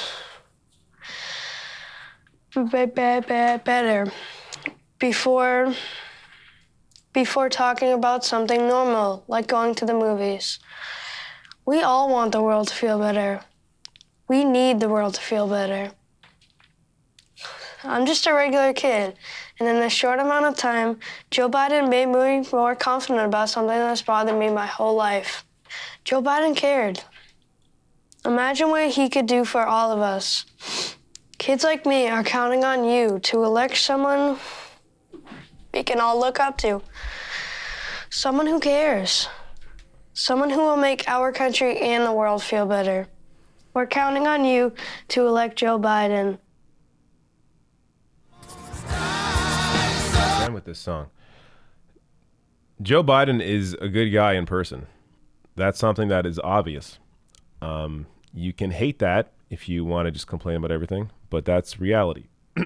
But the correct criticism of that is that that doesn't mean you're a good public servant. and it doesn't. As we've seen from Joe Biden's record and what his platform is currently. Like, it's one thing to own up to your record and then, change and have a great platform, but he hasn't done that. It's the same old Joe Biden. So it's like moments like that. It can be heartwarming to many people to see something like that. That Joe Biden reaches out to other kids who suffer from a stutter. And that's awesome that he does that. It also doesn't mean he should be the nominee. Let's just put that out there. You can be a good person. It doesn't mean you're a good politician.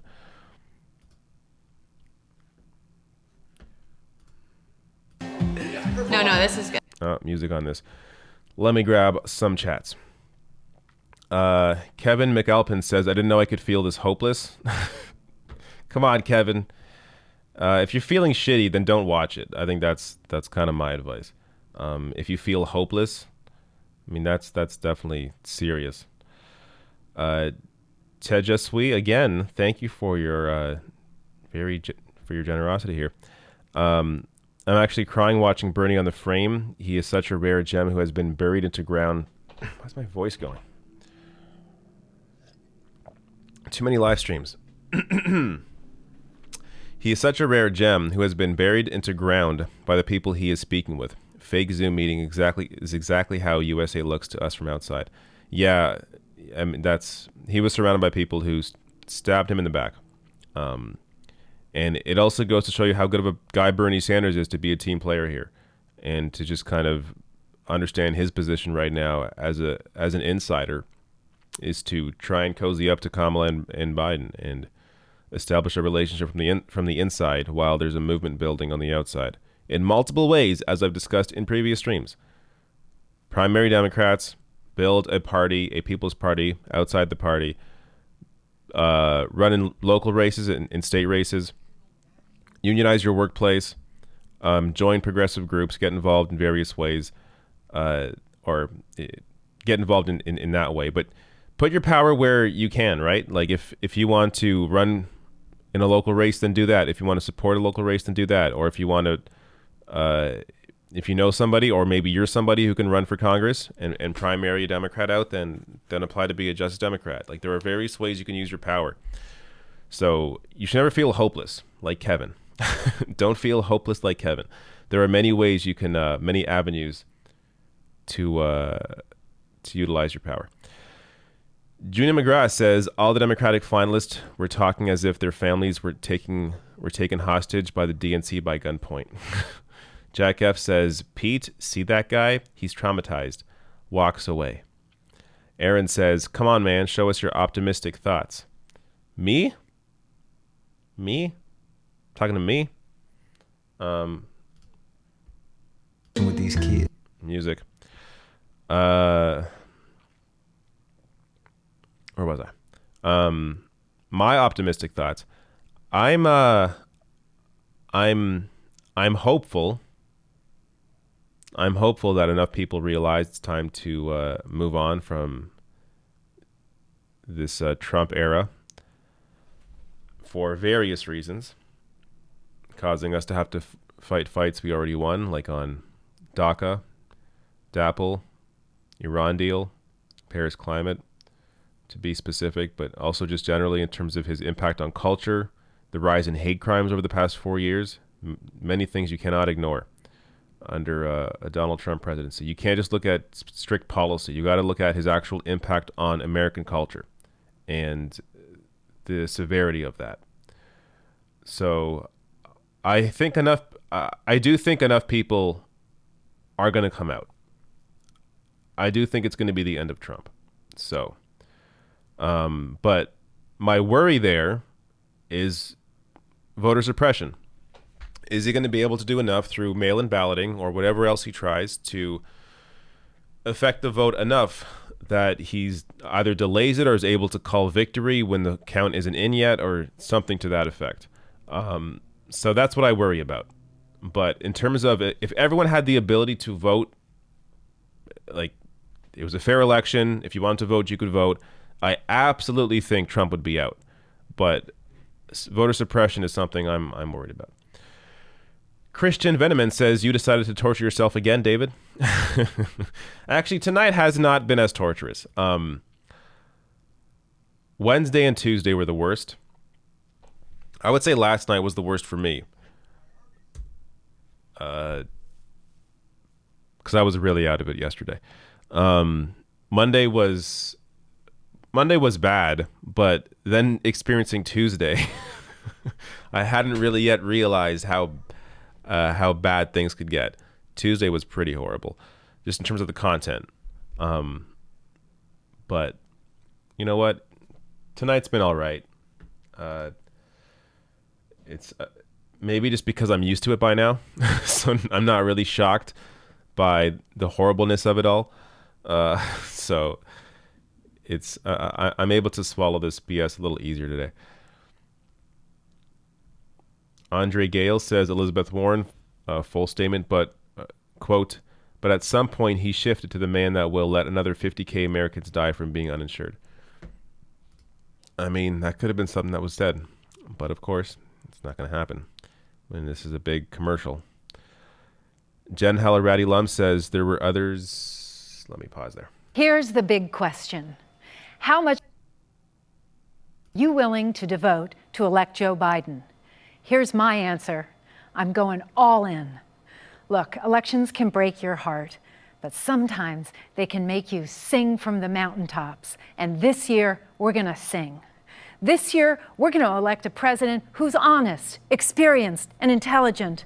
A president who actually believes in the rule of law, who will restore dignity and normalcy to the White House and the soul of this nation. And boy, won't that be something. One of my favorite things Joe Biden says is that you can succeed in life without... Okay, this is just weird. Jen Hallerati says there were others snubbed. Did Marianne Williamson or Julian Castro get any time? That's true. Where is Julian Castro? I'm Ashley Biden. Joe Biden is our dad. And Beau is our brother. We want to tell you what kind of president our dad will be. He will be tough. And honest. Caring. And Ashley principled. Biden looks a lot like an actress. He'll be there when you need him. You know He'll tell you the truth even when you don't want to hear it. He'll never let you down. He'll be rock steady. The strongest shoulder you can ever lean on. He'll beam with pride every time you succeed. He'll make your grandkids feel that what they've got to say matters. He'll treat everyone with respect, no matter who you are. He'll get up no matter how many times he's been knocked down. He'll be the worst enemy any bully ever saw. He'll be the best friend you've ever had. He'll love you with all of his heart. And if you give him your cell phone number, he's going to call it. How do we know? Because he's been that way our whole lives. He's been a great father. And we think he'll be a great president. Beau isn't with us any longer. But he is still very much alive in our hearts. And we can still hear his strong voice. Just like it was yesterday. Just like it was yesterday. In 2008 and 2012, he introduced our dad at those conventions. And if he was here, we're pretty sure we'd know what he'd say. Christina Applegate? So before we show you a film about our dad's journey, is that who I'm thinking of? We wanted to give Beau the last word. I think I'm somebody else. Beau, take it away. In moments both private, he's the father I've always known, the grandfather my children love and adore, my father, my hero, Joe Biden.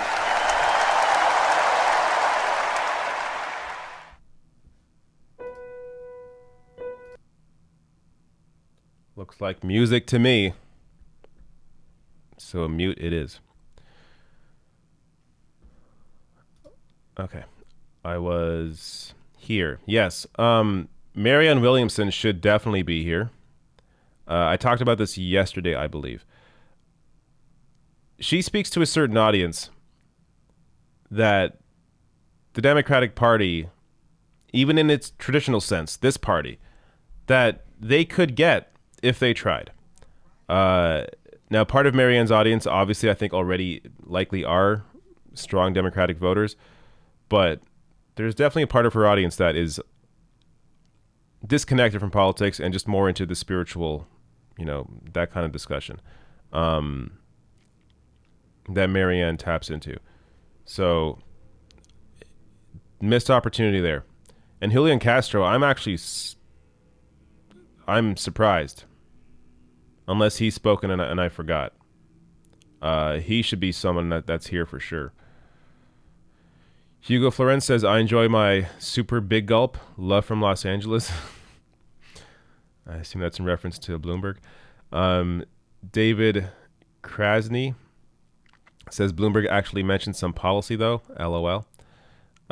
He may have, but he's the wrong messenger, so falls flat. Doesn't mean anything. Sasha Mullen says, a nod to Marianne. Bloomberg, a dark psychic force. Yeah, he is. Papa Joe White says, can we just say that Kamala Harris will effectively be the president? Joe is way over his expiration date. I don't necessarily think that's true. I was reading a report when they were interviewing for vice presidents. They wouldn't even allow Kamala Harris's sister to be on the campaign or to be involved in the process at all, or anybody from Kamala Harris's staff. So they're very protective, apparently, of Joe Biden and whoever he's propped up by. So it's not Kamala Harris running things. It's likely going to be Wall Street, to be honest with you. It's going to be big donors largely pushing the agenda. And Kamala and Joe are along for the ride. Robert Mack. But also, they don't expect, if you read, I cover this when Joe got nominated. Wall Street does not expect there to be a pushback from the left. They think this is all going to blow. They think once Trump is out, then they're free. They're back in Barack Obama land back in 2008 when everything's fine. They don't appear to realize or care or understand that there already is a very vocal left contingent that is angry at Joe Biden, that does not want him to be the nominee, that is ready to protest, to get out there, to push, to continue to primary Democrats on day one. So they're in for an awakening, and I don't think they're ready for it. But that's what I'm looking forward to. People, unlike Obama, people are not tricked by Joe Biden. Joe Biden is not running on hope and change. He's running as Joe Biden. And people know what they're getting. And it's not like Obama, where there may have been some people critical of Obama early on, but very tiny minority of people. And really, it wasn't until like a year or 2 years in that it was clear Obama was not running the administration he campaigned on. So with Joe Biden, it's different. It's obvious from the start what this is about. And there will be a fight there from the start. See if the music is off this yet. Trying to make a point. My mother stood up. Nope, can't. Sorry, if you want to watch this stuff, you got to go to the official stream for these sorts of clip shows with music and all that jazz. Josh Brooks says, I hate Joe Biden so much I paid money to tell everyone not to vote for him. All right, Josh. Thank you, but luckily I'm here to say I disagree. Vote for the person that you want to fight. You have to look at voting as a tool. Voting is not about, oh, I love this person so much. It can be when you have a good candidate, but you don't have a good candidate. So in this scenario, it changes. In this scenario, in the options you have, this vote is about who you rather fight. Would you rather fight Donald Trump or would you rather fight Joe Biden? I think it makes a lot more sense to fight Joe Biden. Again, all the things I already said about having to refight fights under Donald Trump. And in addition to that,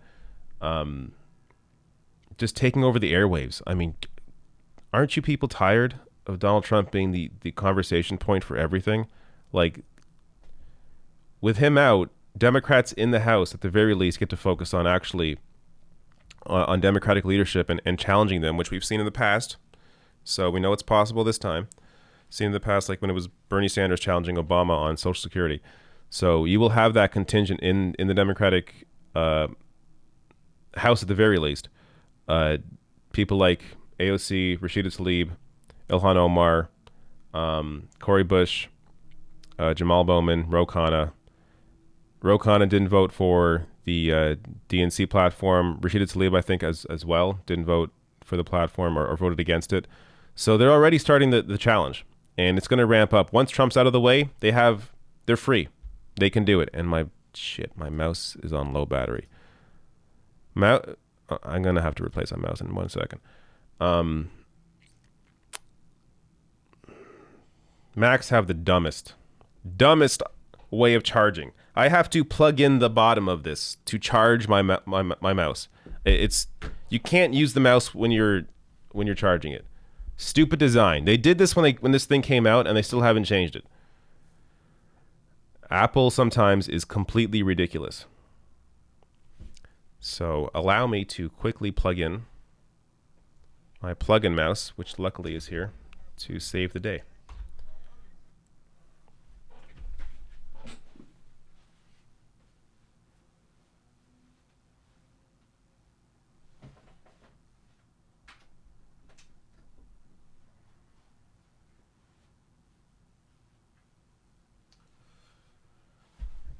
All right. The day is saved. Stupid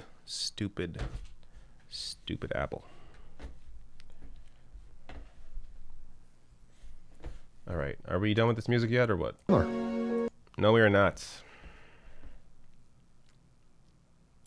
Robert Mack says, look to the future, Tulsi 2024. No. Jesus, how many hints do you need? Was Tulsi dropping out and backing Biden immediately not enough for you? No. Was Tulsi Gabbard not backing Medicare for all not enough for you? How many examples do we need?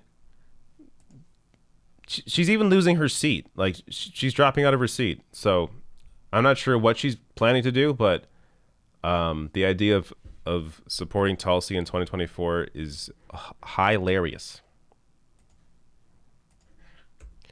No, I'm much more excited about a Nina Turner. Maybe a Cornel West. Imagine that. Maybe an AOC. Maybe a Rashida Tlaib. That's what I want to see.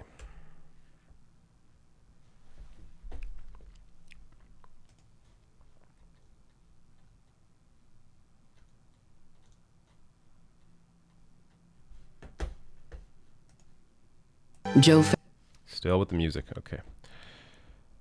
His speech must be coming really soon. I guess we had everybody. Who was last? Michael Bloomberg? Was he the last speech before Joe Biden, or am I forgetting somebody now?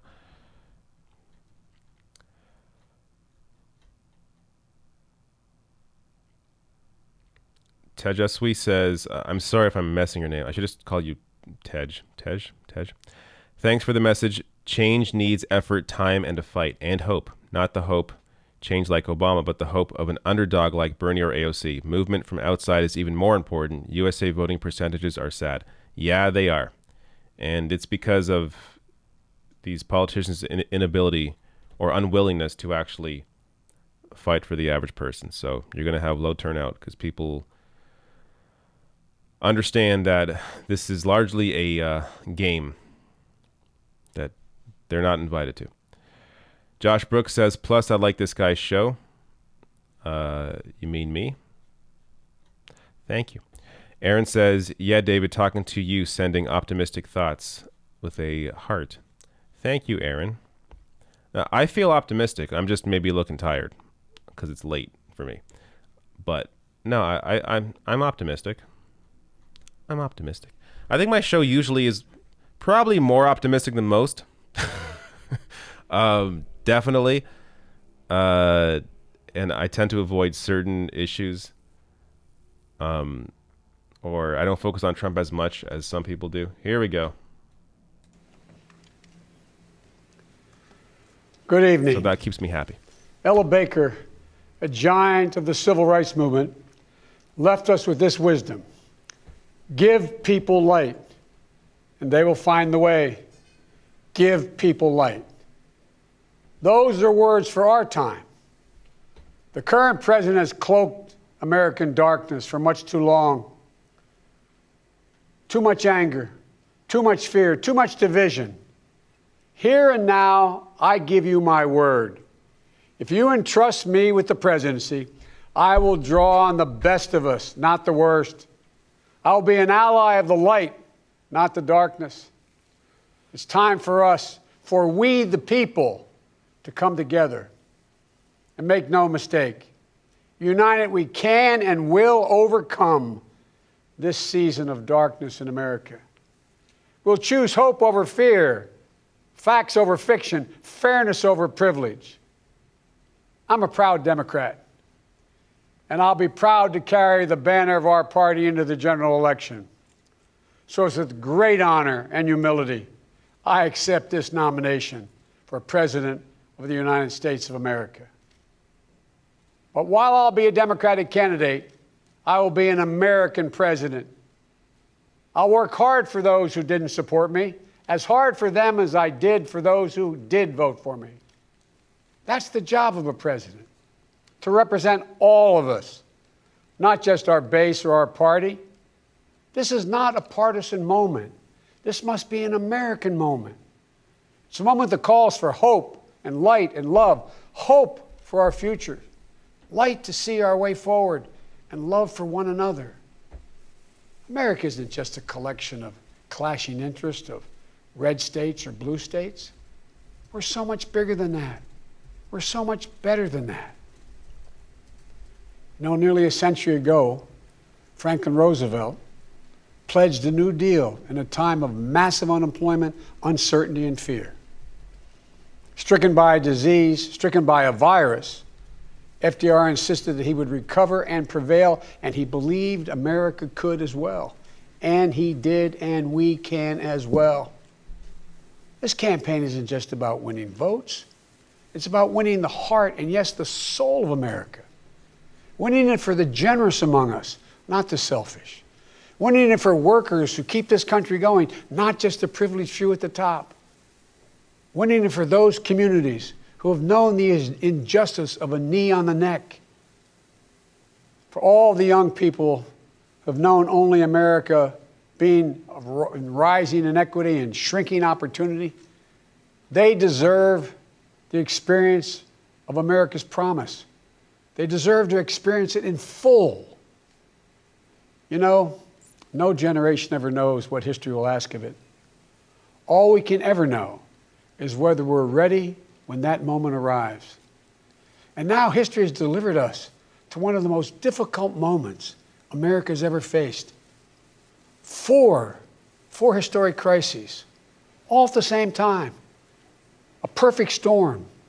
The worst pandemic in over 100 years. The worst economic crisis since the Great Depression. The most compelling call for racial justice since the 60s. And the undeniable realities and just the accelerating threats of climate change. So the question for us is simple. Are we ready? I believe we are. We must be. You know, all elections are important. But we know in our bones this one is more consequential. As many have said, America is at an inflection point.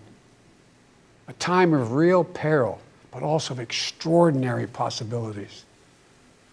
We can choose a path of becoming angrier, less hopeful, more divided, a path of shadow and suspicion, or we can choose a different path and together take this chance to heal, to reform, to unite, a path of hope and light. This is a life-changing election. This will determine what America is going to look like for a long, long time. Character is on the ballot. Compassion is on the ballot. Decency, science, democracy, they're all on the ballot. Who we are as a nation, what we stand for, and most importantly, who we want to be, that's all on the ballot. And the choice could not be more clear. No rhetoric is needed. Just judge this president on the facts. 5 million Americans infected by COVID-19. More than 170,000 Americans have died. By far the worst performance of any nation on earth. More than 50 million people have filed for unemployment this year. More than 10 million people are going to lose their health insurance this year. Nearly 1 in 6 small businesses have closed this year. And this president, if he's reelected, you know what will happen. Cases and deaths will remain far too high. More mom and pop businesses will close their doors, and this time for good. Working families will struggle to get by. And yet the wealthiest 1% will get tens of billions of dollars in new tax breaks. And the assault on the Affordable Care Act will continue until it's destroyed, taking insurance away from more than 20 million people, including more than 15 million people on Medicaid, and getting rid of the protections that President Obama worked so hard to get passed for people who have 100 million more people who have pre-existing conditions. And speaking of President Obama, a man I was honored to serve alongside for 8 years as vice president, let me take this moment to say something we don't say nearly enough. Thank you, Mr. President. You were a great president, a president our children could and did look up to.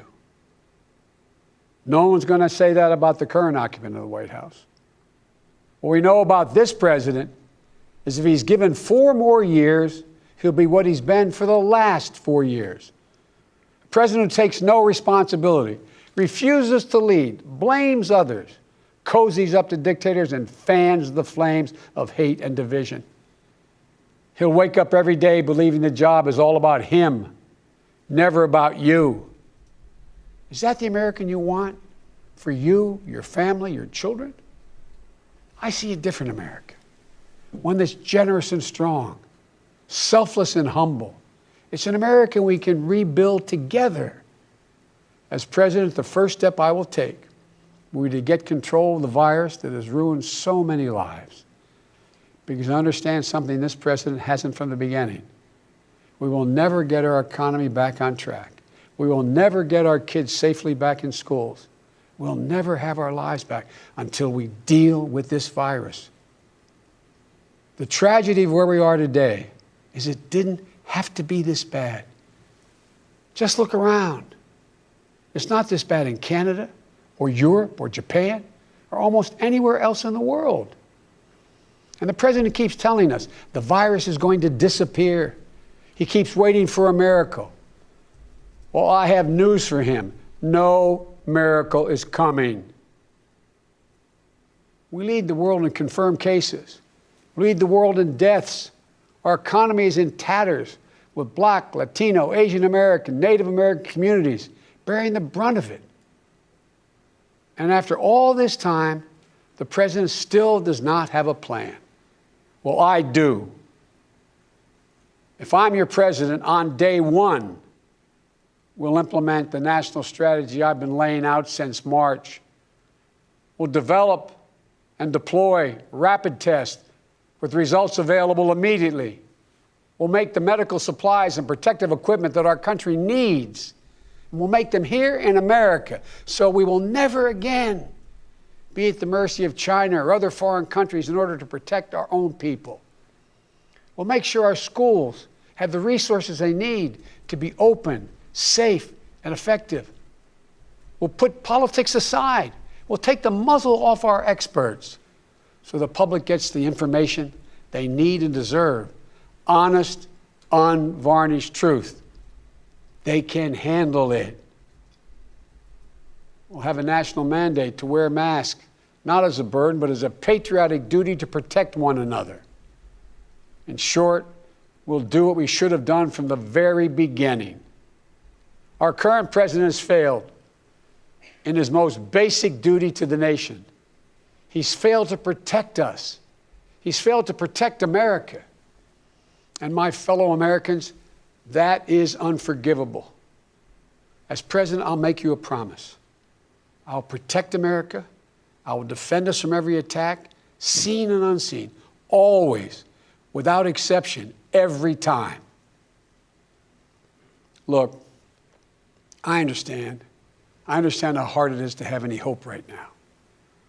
On this summer night, let me take a moment to speak to those of you who have lost the most.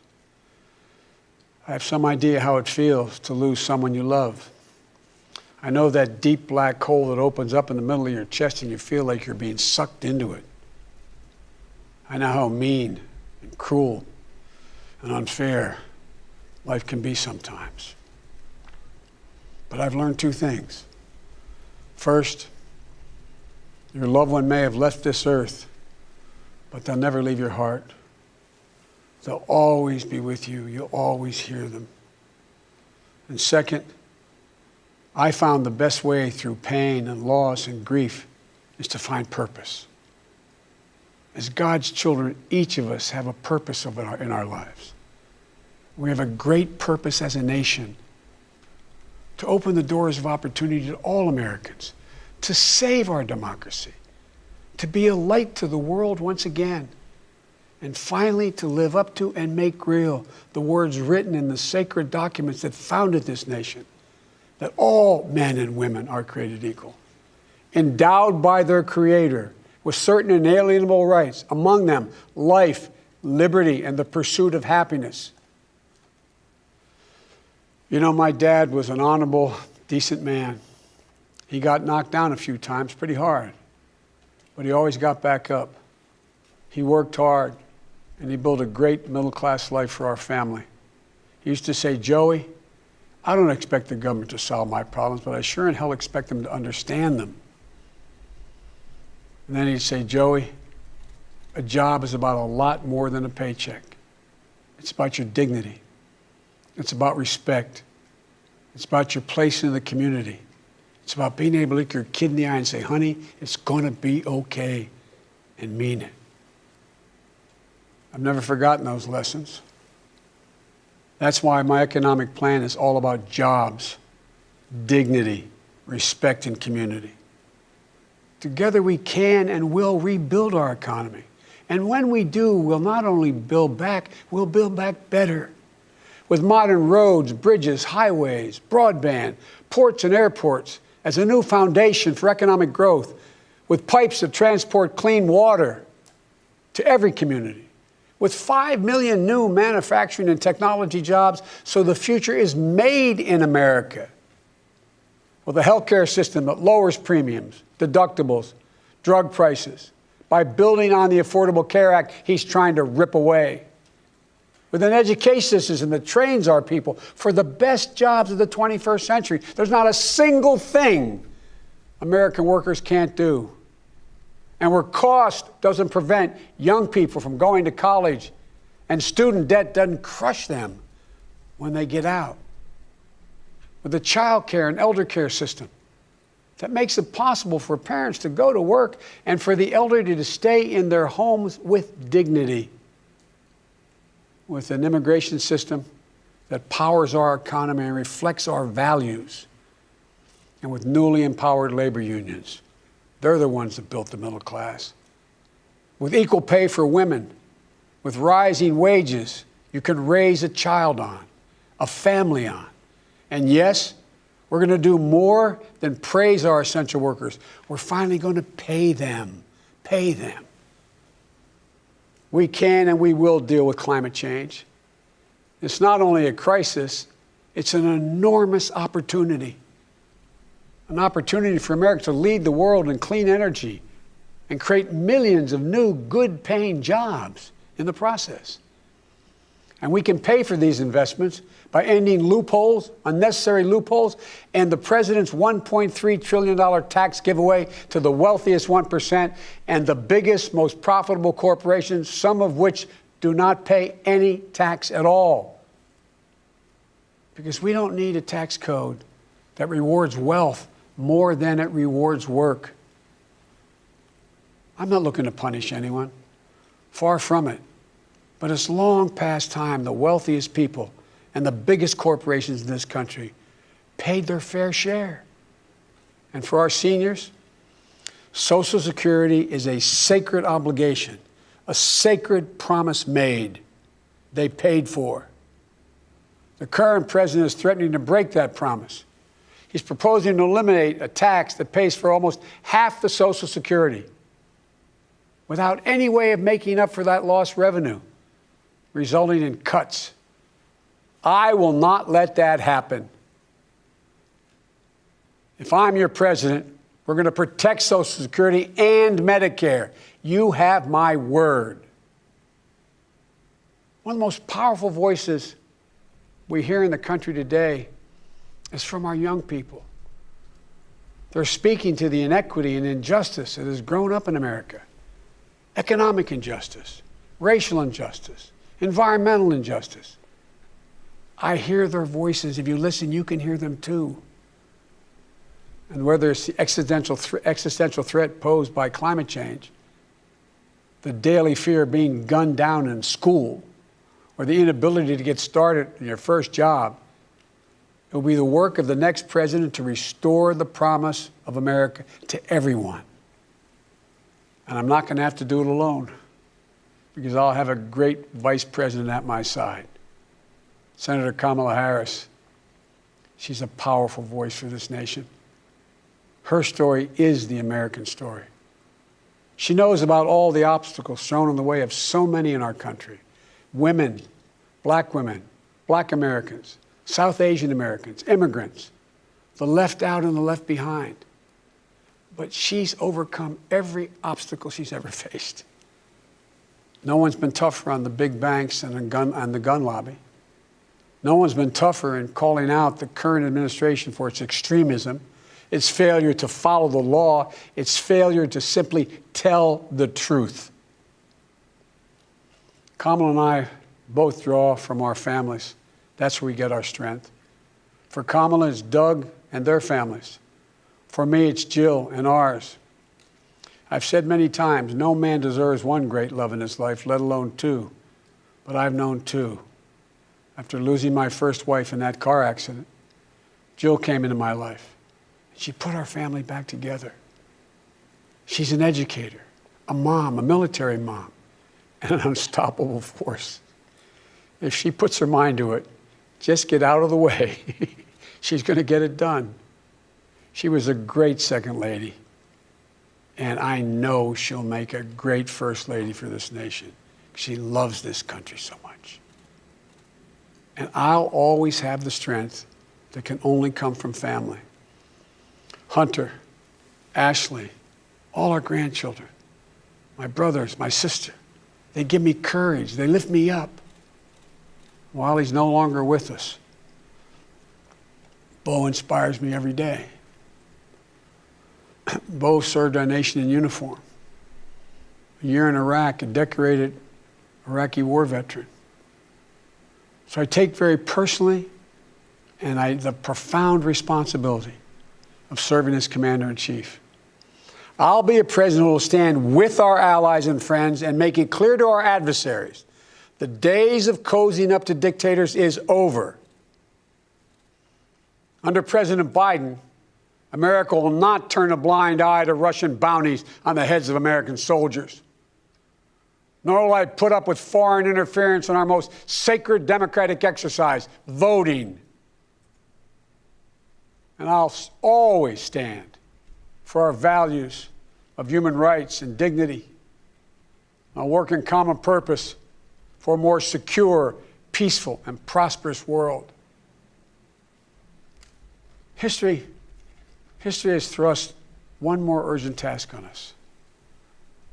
Will we be the generation that finally wipes out the stain of racism from our national character? I believe we're up to it. I believe we're ready. Just a week ago yesterday was the 3rd anniversary of the events in Charlottesville. Close your eyes. Remember what you saw on television. Remember seeing those neo-Nazis and Klansmen and white supremacists coming out of fields with lighted torches, veins bulging, spewing the same anti-Semitic bile heard across Europe in the 30s. Remember the violent clash that ensued between those spreading hate and those with the courage to stand against it. And remember what the president said when asked? He said there were, quote, very fine people on both sides. It was a wake-up call for us as a country, and for me, a call to action. At that moment, I knew I'd have to run, because my father taught us that silence was complicity, and I could never remain silent or complicit. At the time, I said we're in the battle for the soul of this nation. And we are. You know, one of the most important conversations I've had this entire campaign, it was with someone who was much too young to vote. I met with 6-year-old Gianna Floyd the day before her daddy, George Floyd, was laid to rest. She's an incredibly brave little girl. And I'll never forget it. When I leaned down to speak to her, she looked in my eyes and she said, and I quote, "Daddy changed the world. Daddy changed the world." Her words burrowed deep into my heart. Maybe George Floyd murder was a breaking point. Maybe John Lewis's passing the inspiration. But however it's come to be, however it's happened, America's ready, in John's words, to lay down, quote, "the heavy burden of hate at last," and to end the hard work of rooting out our systemic racism. You know, American history tells us that it's been in our darkest moments that we've made our greatest progress, that we found the light. In this dark moment, I believe we're poised to make great progress again, that we can find the light once more. You know, many people have heard me say this, but I've always believed you can define America in one word: possibilities. The defining feature of America: everything is possible. That in America, everyone, and I mean everyone, should be given an opportunity to go as far as their dreams and God-given ability will take them. We can never lose that. In times as challenging as these, I believe there's only one way forward. As a united America, united in our pursuit of a more perfect union, united in our dreams of a better future for us and for our children, united in our determination to make the coming years bright. Are you ready? I believe we are. This is a great nation. We're a good and decent people. For Lord's sake, this is the United States of America. And there's never been anything we've been able to accomplish when we've done it together. The Irish poet Seamus Heaney once wrote, "History says, don't hope on this side of the grave, but then, once in a lifetime, the longed-for tidal wave of justice can rise up and hope and history rhyme. This is our moment to make hope and history rhyme.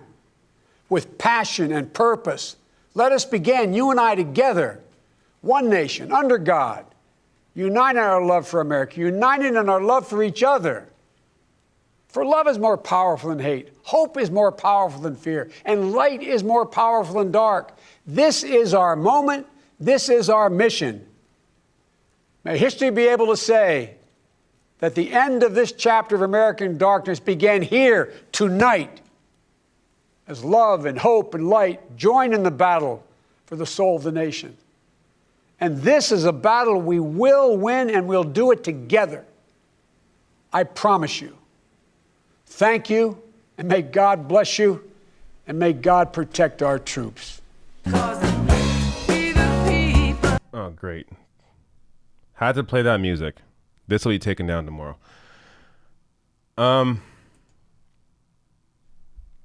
That was a good speech. I'm going to get a little more specific in a second. I took several notes here. That's maybe the best Joe Biden has done in the past year.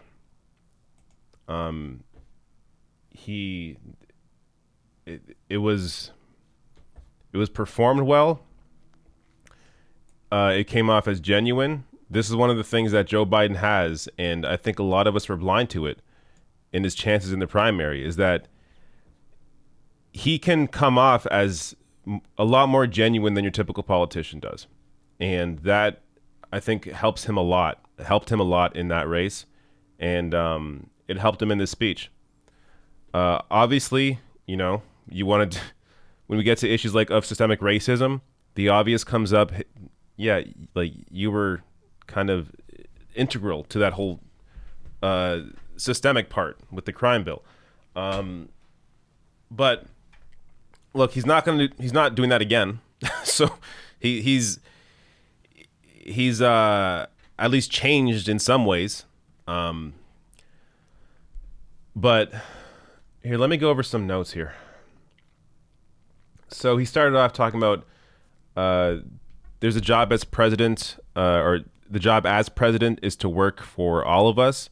Now, what came to mind for me immediately was just how every single poll is for progressive policy. Medicare for all, 70% support of all Americans.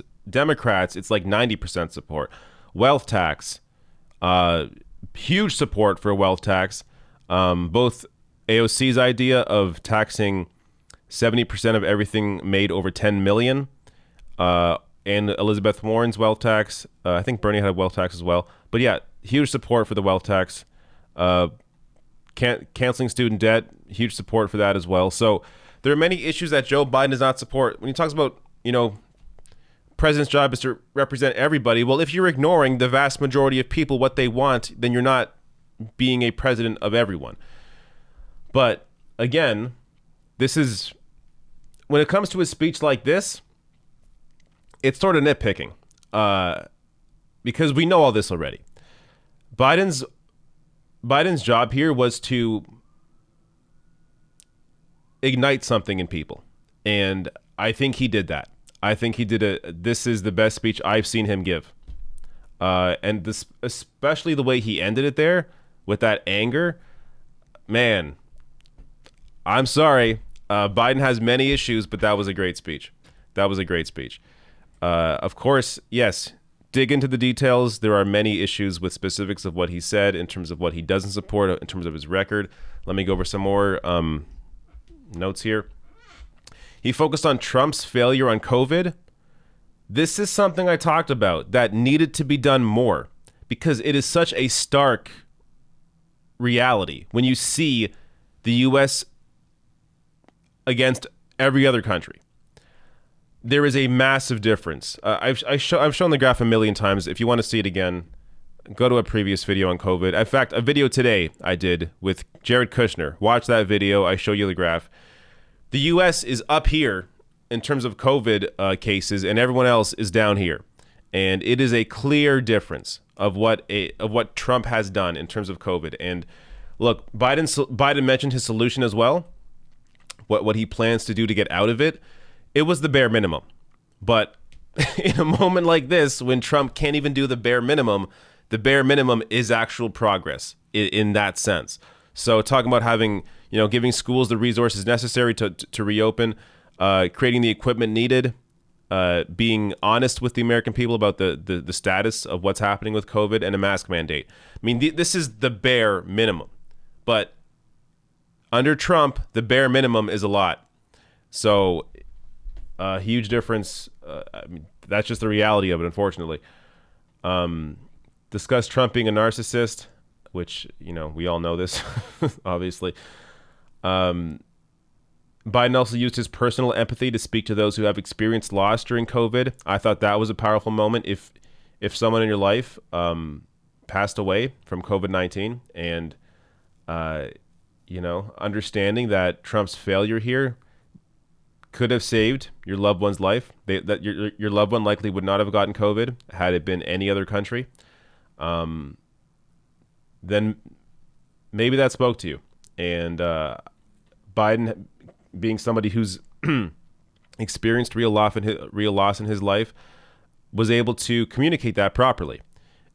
So this is, in speeches like this is where you can see the personal empathy that Joe Biden has. You can see it come through in his ability to, at the very least, make it appear in a genuine way that he actually cares. Now, yes, when you get to specifics about policy, no Medicare for all, how does he really care if he's not trying to guarantee everyone health care? So, you you can make the obvious connections there. But a speech like this is meant to hit on an emotional level, and I think that's what it did. And yeah, I mentioned here as well in my notes, a lack of Medicare for all undermines his entire message when it comes to healthcare and when it comes to COVID. Climate change surprisingly had a bit of a focus, which was good. Again, Biden not doing enough, but there's an obvious difference between Trump. I mean, this is the thing. Trump has lowered the bar so much. Anyone that thought there would be, this massive left-wing upswing after, once Hillary lost and Trump was in, all that happened was that it lowered the bar. It lowered the bar to the point that being honest about a pandemic is an incredible thing. Like, that's how low that Trump lowered the bar so much that Joe Biden is the nominee. It's right here. So there was no, there's no teaching the Democratic Party a lesson because the Democratic Party is not a person. The Democratic Party is a party that's run by special interest, run by consultant class, run by big donors, run by corporations, run by Democratic leadership that is completely out of touch with the people. So there's no teaching them a lesson. They're not going to be taught a lesson.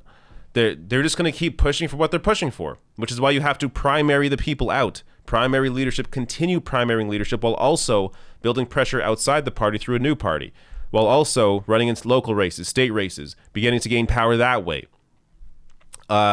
Being part of a movement, whether it's Black Lives Matter, DSA, some kind of progressive movement, get involved that way. There are many ways you can use your power, but that takes time. That takes time. You have to actually build that power to be able to make a difference. You can't just vote every 4 years and think that does something. It doesn't do anything. Voting is like 15% of the picture. The actual change happens through movements, through the ground up. You see, when it comes to civil rights, gay rights, any real change happens because there has been movements pushing for that change. With FDR, with the New Deal, he had communists and socialists pushing him to do that. It wasn't just, on a whim. There's pressures that you have to be able to amass first to be able to apply that pressure. So you have to understand the work starts, the work is done between elections. It's not done at the ballot box. It's done between elections. If you're talking about actual real left-wing change and real power and real help for people. So it's not about, people need to understand the vote is a tiny part of the entire picture.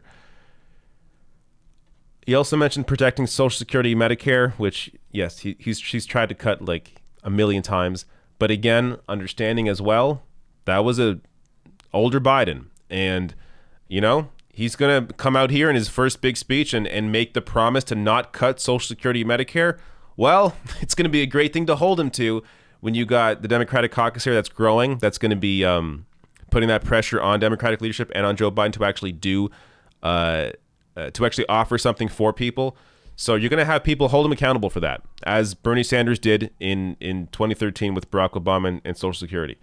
So, and he ended near the end with actually, I think I mentioned this already, but systemic racism, which of course Biden's had quite a hand in when it came to the crime bill.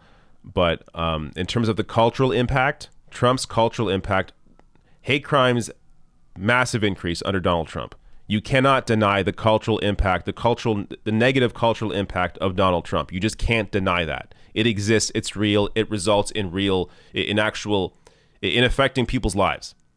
So you simply can't deny that. And that is a massive difference. So there you go. Very interesting ending here with the fireworks. Biden had to give the speech of his life, and I think he did it. I've never seen him give a speech like that. That was a great speech. So there you go. Topping off a largely horrible 4 days of mostly bullshit. But and a lot of that speech, of course, you dig into his record. Of course, there's some bullshit in there. But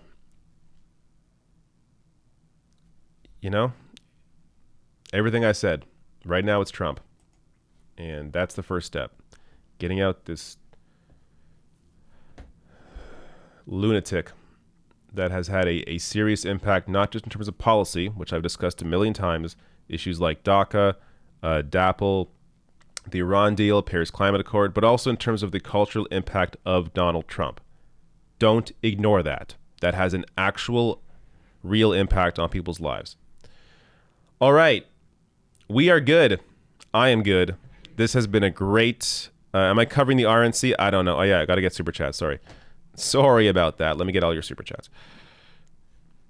But am I covering the RNC next week? I may try covering the first day and see what happens. I'm not sure what kind of commentary I'm going to have for the RNC. I just don't cover conservatives a lot. Like, for me, it's a real waste of energy because they're out of this world insane. So I really don't know what to even say to any of it. Okay, got to find my spot here. Where did I stop?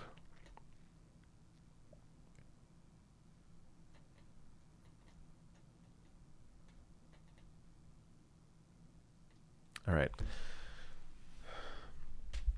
Josh Brooks says Bernie 2020.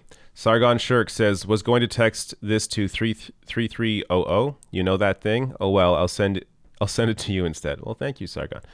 Owen Gabo says Dore disagrees, but what will that get us? I'm not sure what that's referring to specifically. Robert Penner says corn dog was a bad food. Knowledgeability says just Democrats will slowly sweep over time as soon as Mitch McConnell leaves government. Keep heads up and never give up. I agree with you. Yes. And also once Pelosi and Schumer are out, that's really when shit gets real. Ahmed and Edamati says 73 former national security officials from the Reagan and both Bush and Trump admins just endorsed this clown. Neocons found their guy. Yeah, that's when it comes to foreign policy, there's a very little difference between Trump or between the GOP in general, including Trump and Democrats. Very little difference. But that's where a lot of our focus is going to have to be, especially people in the Democratic caucus. They're going to have to be vocal about fighting the constant war crimes done by every single White House. Shelby says, thanks for what you do, David. No need to say this out loud. Oh, well, you got to start with that part then. Otherwise, I just tend to read and then see it all later. All right. That is it. Thank you all so much for showing up. It's been a great time. I'm glad you're all here. Tomorrow, if I can bring myself to do it, which I probably will because it's my job, but I've been streaming a lot, working a lot this week. I will likely do a 3 p.m. Eastern time, Rational Live, to cover everything else, not DNC, not DNC convention or DNC 2020. So I'll do that. Also, before you go, hit like, subscribe right now. Hit the bell notification icon. Please hit the bell icon. Oftentimes, you will not know what the hell is going on. You won't see my videos for weeks, and then all of a sudden, you'll be like, hey, what happened to that Rational National? Oh my God, I haven't seen a video from him forever, but he's putting stuff out. I'm just not told about it. Well, hit the bell icon so you are told about it. So you know when it's coming. All right? And also, I have a Twitch channel as well where I do a morning Twitch show Monday to Thursdays. Link is below the video in the description box. You can also support the show, rationalnational.com/join. Right here, that's the Patreon page, or become a member. Let me give a shout out to some new members as well, since I saw that, if I can find it, because maybe I lost you. Shit. Well, I'm sorry. There's new members, though. Thank you for becoming a member. It just doesn't save on the screen. But thank you. But also, yes, Patreon page, and there's a PayPal link, Streamlabs link below. Many ways to help support the show. Keep this going. All right. Namaste. See you all later.